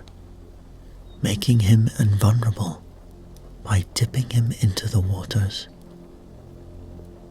The heel by which she held him remained the one vulnerable part of his body, and he was brought up with other heroes who fed him on the hearts of lions and the marrows of bears. He was a popular boy, endowed with great prowess and skill in war. His mother knew that the Trojan War would lead to his certain death, and it was she who hatched the plan to hide him from Menelaus and his men. But it was crafty Odysseus who found him and revealed him by disguising himself as a purveyor of fine fabrics and jewellery, which provided great excitement to the other young women, but which failed to interest the young hero. When cunning Odysseus laid out a dagger and shield, they were leapt upon by Achilles, who disclosed himself and came readily with Odysseus. When King Priam heard the news of Paris's activities at Sparta, he sank back in disbelief. Odysseus had journeyed to Troy with Palamedes and Menelaus to demand that Priam return Helen. But Paris had not yet returned to the island, and Priam was loath to judge a man before he'd had his say. He responded with courtesy to the requests of these great men who had appeared on his shores with such urgent mission. But he put them off, and when Paris did finally appear with Helen, King Priam and his sons were so besotted by her, so taken by her beauty, that they forgave Paris all his weakness and swore that Helen should remain in Troy forever. Helen confirmed that she had eloped of her own free will, and that her love for Paris was greater than any known to man or god before them.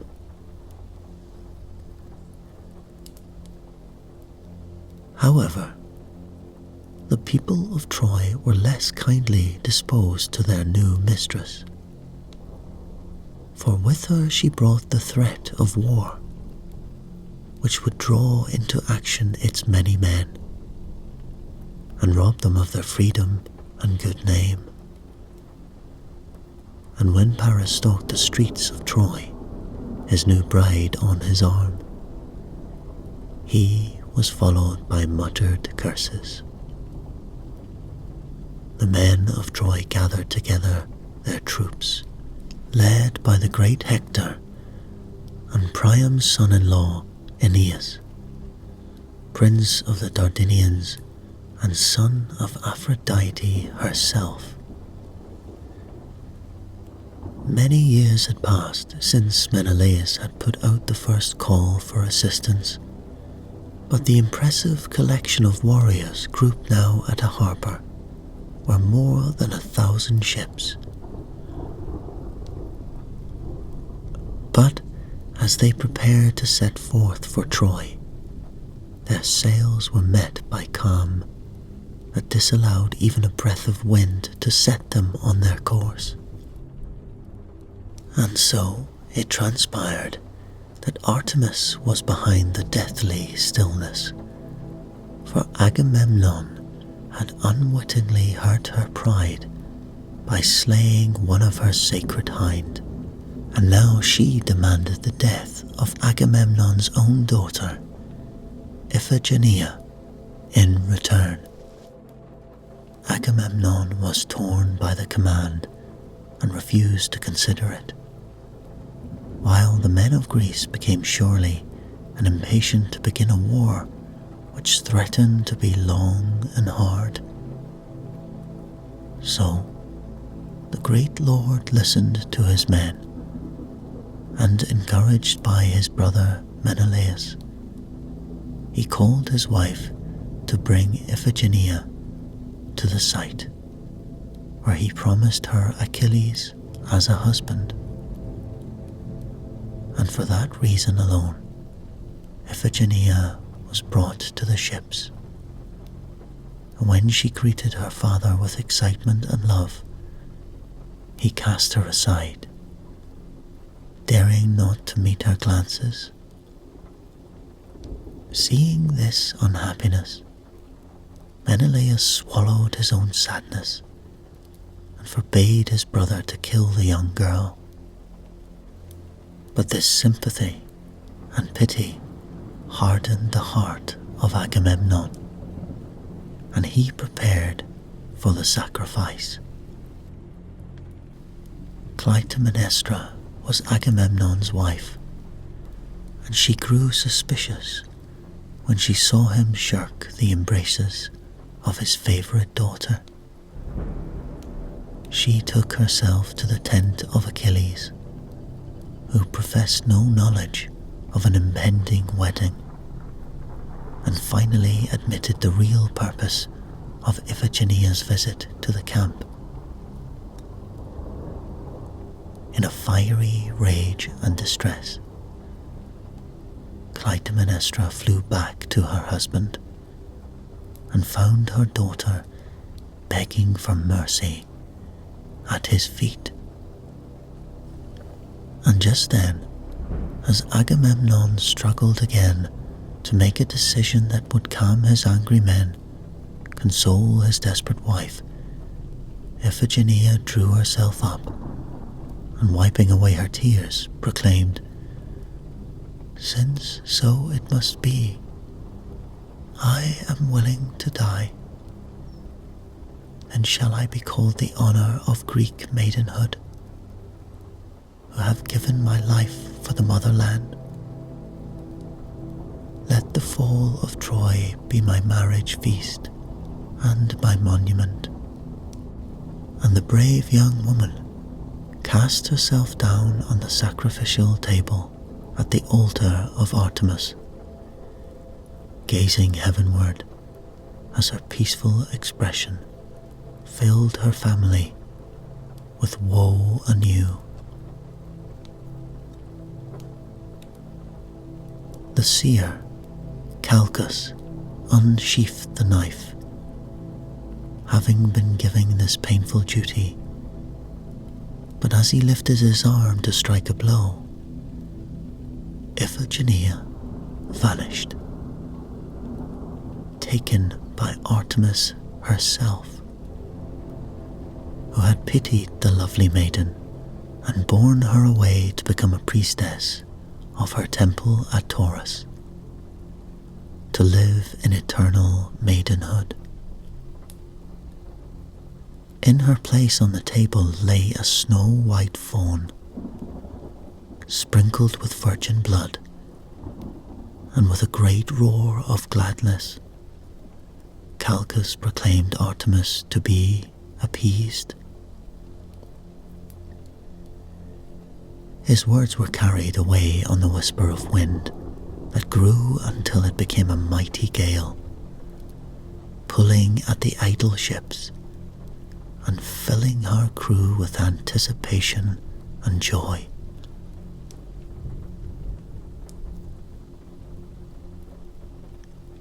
The winds carried them afar, past islands and countries, from where the distant walls of Troy could be seen glowing in the light of dawn. The war would begin.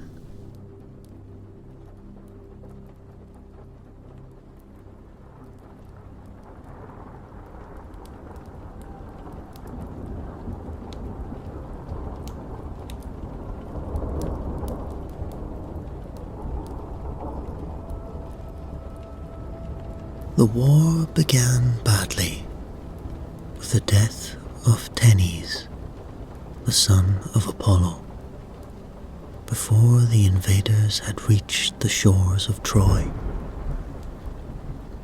Achilles had been warned never to take the life of any child of Apollo. But when he saw a figure hurling rocks at the ships of the Greeks who were approaching the walled city of Troy, he struck him down with one swoop of his mighty sword. Hermes was dead before Achilles could be cautioned, and gloom was cast over the ships as they waited warily for Apollo to strike his revenge. Then the excellent marksman Philoctetes was bitten by a snake, causing a wound so stagnant with infection that the Greeks had no choice but to leave the warrior on the rocky island off Lemnos, where he was abandoned and forced to live alone for many, many years. And while the somber army struggled to come to terms with the loss of one of their greatest men, Protesilaus, a youth of determination and valor, leapt on to the beaches of Troy, where he was slain instantly by Troy's champions, Hector, Priam's eldest son. The war had truly begun. It had been decreed by Zeus himself that mankind must be depleted, and so it was the gods themselves that became involved in a war that had been sparked by one single mortal woman. For 9 years, the Greeks fought the impenetrable walls of Troy, guarded by fine men of battle, including Hector, who led King Priam's other 49 sons in war. Paris joined their ranks, although the fury at this selfish man was ill concealed by many. Antenor and Aeneas were men of wisdom and justice, and they too fought for Troy, although peace was their ultimate goal. The walls of the city had been built by Apollo and Poseidon themselves, and could not be damaged or sealed despite the best efforts of Agamemnon's army.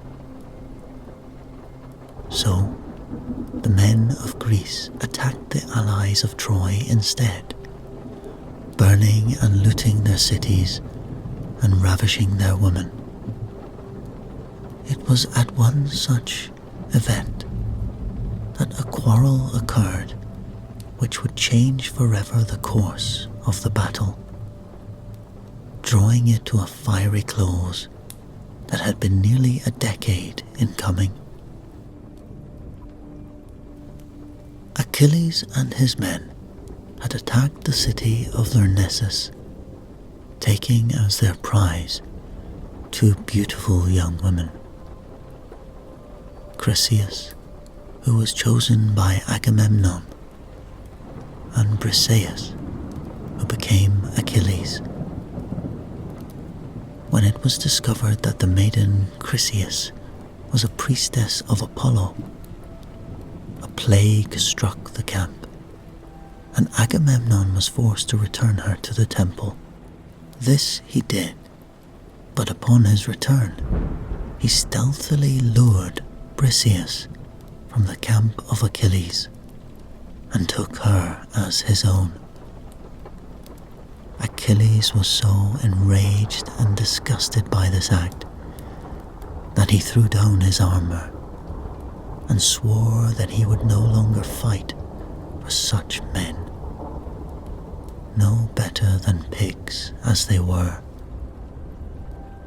Achilles was a fighter beyond compare, and his absence pressed upon the Trojans an unexpected advantage. But the years of war had taken their toll, and the warriors on both sides had grown tired of the hostility. A peaceful end was sought, and Hector appeared, bravely suggesting that Menelaus and Paris fight a duel in order to decide the fate of Helen. This course was considered fair, and the two men engaged in a battle. Swords clashed, and many maidens fainted at the sight of two such glorious men tempting death so readily, so easily.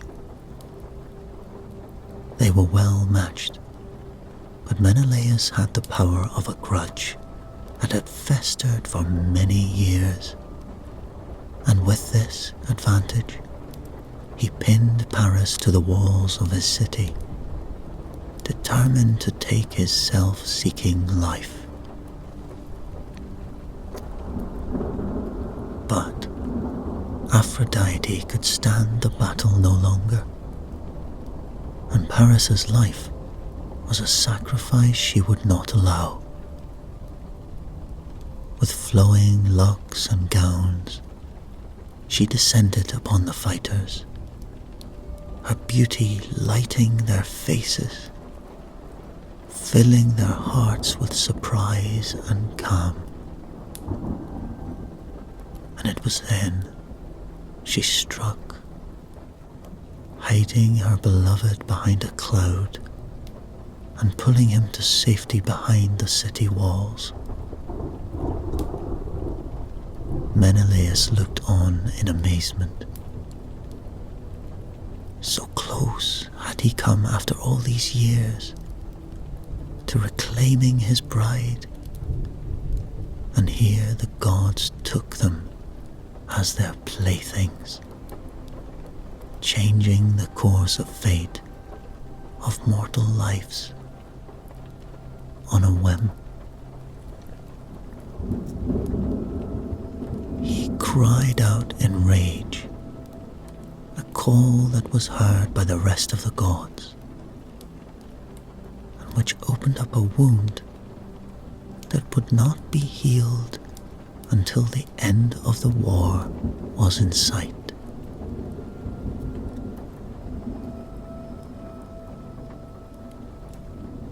Thetis screamed for justice for her son Achilles, and Apollo fell with the defenders, making them strong. Zeus had taken the side of the invaders, who in their eager fury wounded both Ares and Aphrodite, spilling the immortal blood. The Greeks continued to fight, and in a night raid managed to take the life of Rhesus, capturing the white horses which he was taking to the Trojans under the cover of darkness. Apollo swooped down to encourage the Trojan forces, and they repaid this travesty by burning some of the Greek ships which had been moored in the harbour. And as the fleet burned and threatened the lives of the Greek army, Patroclus, the great friend of Achilles, appeared in his friend's armour and frightened the Trojans into retreat. Forgetting himself and confident in the armour of Greece's greatest warrior, Patroclus leapt to the top of the Trojan walls, sending their army into panic that was calmed only by Apollo. Once more, this great god took the side of the Trojans, and knowing that this brave warrior was none other than Patroclus, he winded him, knocking from his body the sword and shield which protected him. Patroclus called out in anguish, begging for mercy, his bravado shorn from him along with the armor. But Hector stepped in and killed Patroclus with one single blow. The roar of the Greeks wakened the slumbering Achilles, who had thrust from his mind all thought of the battle. Word of the death of his dear friend soon reached him, and he sprang into action, crying out for revenge, which struck terror in the hearts of all who heard him. He trembled with rage, his blood coursing through his veins as he flexed his mighty muscles. New armor was summoned, and he dressed quickly, making his way to Troy without delay. And again, the gods chose to intervene. As the terrified Trojans retreated into their city, the river god of Scamander produced a wall of water that held back the murderous aggressor. This act was met by Hephaestus, who immediately stepped in to dry the waters with a flaming torch. And with a lust for revenge more invincible than the brave Achilles himself, he fought on, searching out the unfortunate Hector and slaying all who crossed his path. Sweat gleamed on his brow, which was furrowed with determination. Achilles presented a picture of such manly beauty that many of his opponents were stopped in their tracks, transfixed by this vision of glorious power. And when Hector saw Achilles, he too stopped dead and bowed down, determined to fight him hand to hand, until he saw that fiery gleam in Achilles' eye, and he knew that this marauder and his army meant his own certain death. He turned on his heels and tried to run, but Achilles was stronger and more powerful.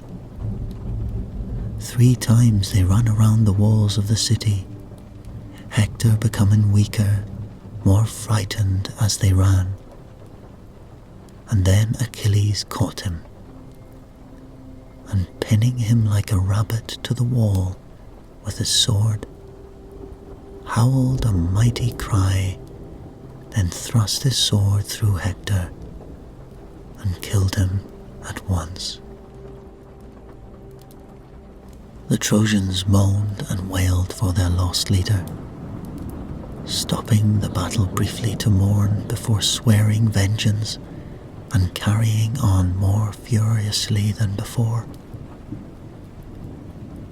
Achilles was unstoppable. When Penthesilea brought her Amazon women to help the Trojans, Achilles killed her. And then Thersites, the nasty politician, was struck down by Achilles' powerful fist. The invincible Achilles fought on and on, never tiring, never losing his composure, his cunning. Then Memnon arrived with a troop of Ethiopians, putting the favor of the gods once more with the Trojans, who allowed their forces to be increased so heavily.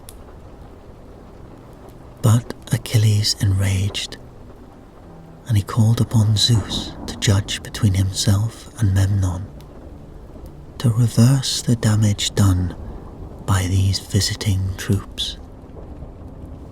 But Memnon was out of favor with the king of gods, and Achilles was presented with a sword with which to slay the Ethiopian. And when he died, his followers turned immediately to birds and followed him to his rocky tomb on the neck of the island. Achilles continued on, more boastful than ever, never losing a battle, never missing a stroke with his mighty sword. And it was then that the gods lost patience, and irritated by his show of pride, they stepped in once again. Apollo had not yet repaid Achilles for the death of Tenes. Now was his chance. Guiding the hand of Paris, an arrow was directed to the heel of Achilles, the only part of his body which was not invincible. Achilles died immediately. For a time, the Greeks were weakened by the death of their hero, their determination dwindling, their lust for battle dead. But as they mourned their forsaken leader, a new resolve grew in their hearts. And after a solemn funeral, at which Achilles was awarded the highest of honors, they regrouped to plan their revenge.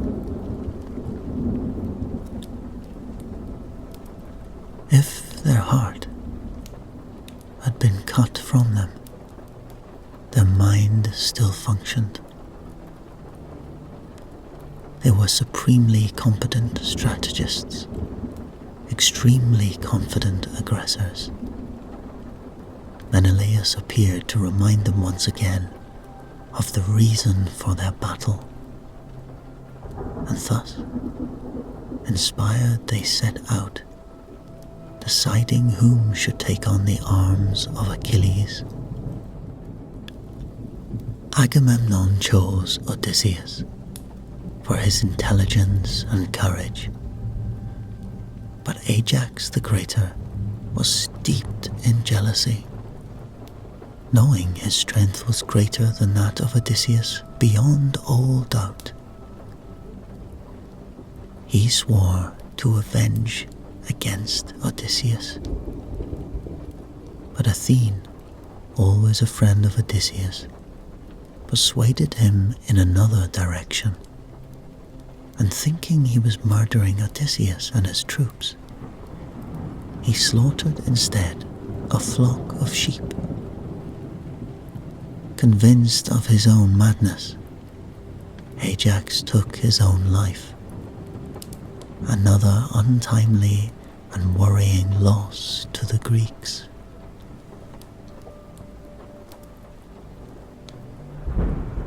The war now had gone on too long. Zeus had planned it from the beginning to end, but now he stopped to appraise, to ensure that the balance was correct. Troy must fall, he decreed, but it could not be achieved without the bow and arrows from the quiver of Heracles, and without the presence of Achilles' son, far away in Skyros. The Greeks moved swiftly, and as they set about summoning Neoptolemus, the son of Achilles, from his home, they were warned of one final condition, without which the war could not be won.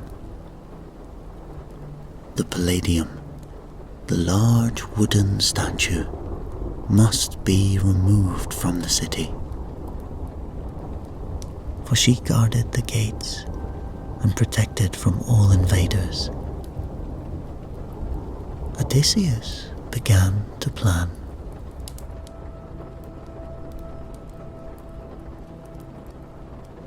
Philoctetes was rescued from his terrible ordeal on Lemnos, his wounds long since cleared. He had trained his mind while he waited impatiently to be saved, and he was anxious to fight, to use the bow of the great Heracles in battle. He lifted it now, spitting on his palms as he did so, and feeding a poisoned arrow into the string of the bow. With a shriek that released the years of torturous loneliness and pain, he sent the arrow straight to its mark, at the neck of the handsome Paris, who was felled at once. And so, Neoptolemus, dressed in his father's armor, a shaking, frightened youth, with no knowledge of war, no interest in fighting, but he took courage from the dress of his father, and he rose to the challenge, calmly leading his restored army towards the gates of Troy. Odysseus was busy elsewhere, dressed as a miserly beggar with the help of Athene and Diomedes. He talked himself through the gates of the great city, where he fell upon the sleeping guards of the Palladium with such speed and grace that not one person in the entire city knew of his treachery.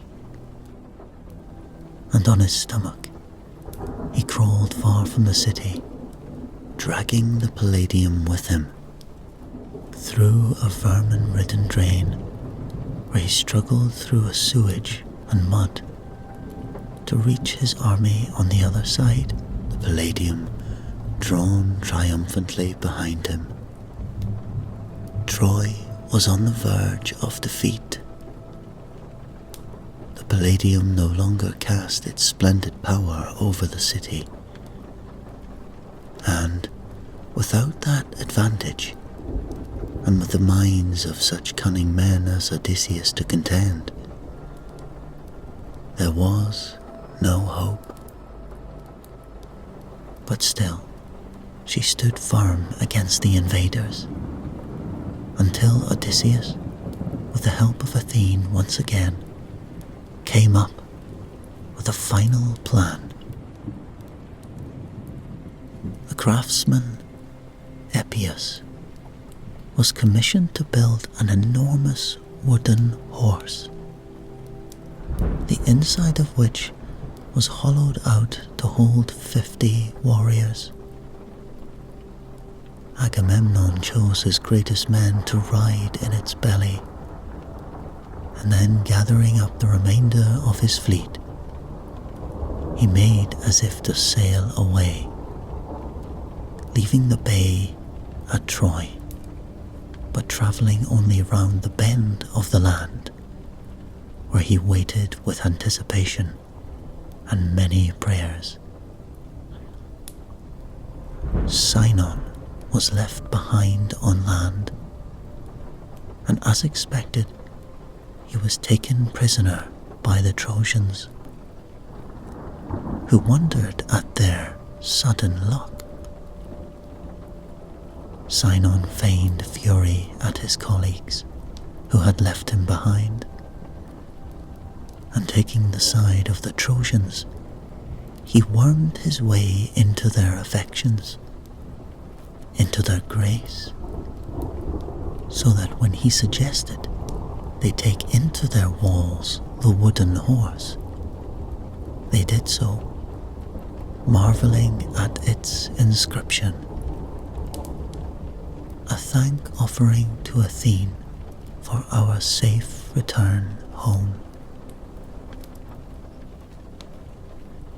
Again, it was Cassandra who spoke out against the enemy's soldier, proclaiming that the horse brought nothing but death and final disaster for the city. The prophet Laocoon agreed with her, but as he made his way to the palace to warn the king, he was strangled by 2 serpents who leapt from the sea and disappeared once they had finished their deadly task. And the great horse was dragged into the city, into the temple of Athene, where it was wreathed with ribbons and festooned with garlands of herbs. The Trojans feasted that night, reveling and celebrating the end of a war that had taken quite a small toll, despite its very long duration. Inside the wooden horse, the men of Greece laid quietly, waiting for darkness to fall, for their opportunity to strike.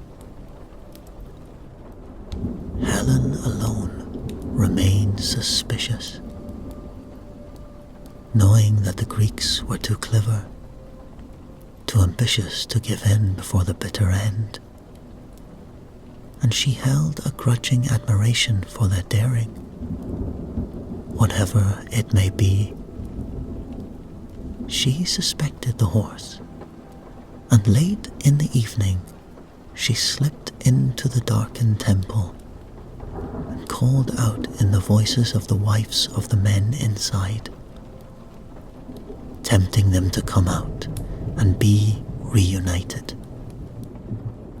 Only the shrewd Odysseus guessed her trick, and holding his hand over the mouth of each hero who was addressed in a false voice, he kept them quiet, and soon Helen went away. The Trojan men were drunk and sleepy when the men slid away from the horse on ropes they had prepared earlier. And it was by moonlight, when the city was glowing with a numbing slumber, that the massacre of the Trojans began. King Priam was murdered as he crossed his courtyard. Menelaus went straight to the chambers of his errant wife, who bowed her head and spoke words of such regret, such honest remorse, that the determination in Menelaus was stilled, and he reached out to her and held her again in his arms, transfixed by her beauty, a slave to her love once more.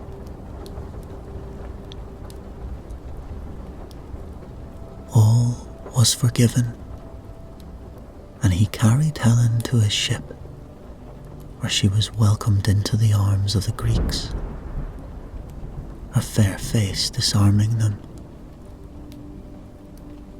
The plundering of Troy continued. Women were taken as prizes by the men of Greece, who had for so long starved of female companionship. Cassandra was taken by Agamemnon, and Neoptolemus, who had grown in his weeks with the army to become a noble youth, took Hector's widow, Andromache. Polyxena was sacrificed at the tomb of Achilles to appease his ghost. Aeneas was wounded fatally. But the gods swooped to him and healed him. Apollo urged him to challenge the marauders, but Poseidon spoke softly to him, professing a day when he would rule Troy. And so Aeneas left the burning city, losing his wife in the escape, his subsequent travels becoming the subject of Roman legends and Virgil's flawless Aeneid. Queen Hecabe sat in her tower window watching the massacre, the deaths of her family, her colleagues, her servants, and their children. And when Odysseus took her as his own, her prowls of pure despair reached to the heavens, and she was transformed magically into a dog, whose barks could be heard on the shores of Troy for all eternity. Troy was broken. Its streets seeped in the blood of generations of warriors, its walls finally scaled and broken, pouring out the goodwill and good luck that had been held in her embrace since the very beginning. She was set alight by zealous Greeks, a blazing beacon to all who knew her, her heart beating no longer. And so it was that Helen returned to Sparta with Menelaus, where they were reunited. Other great heroes went their separate ways, many returning to glory, carrying the spoils of their victory in treasure-laden ships. Still, others met with disaster on their voyage home. But those are other stories, legends which were spawned by the War of Troy. And the great city of Troy was dead, her fires glowing for all to see, a warning to lovers and to the men of war, which would live in their memories for the rest of time.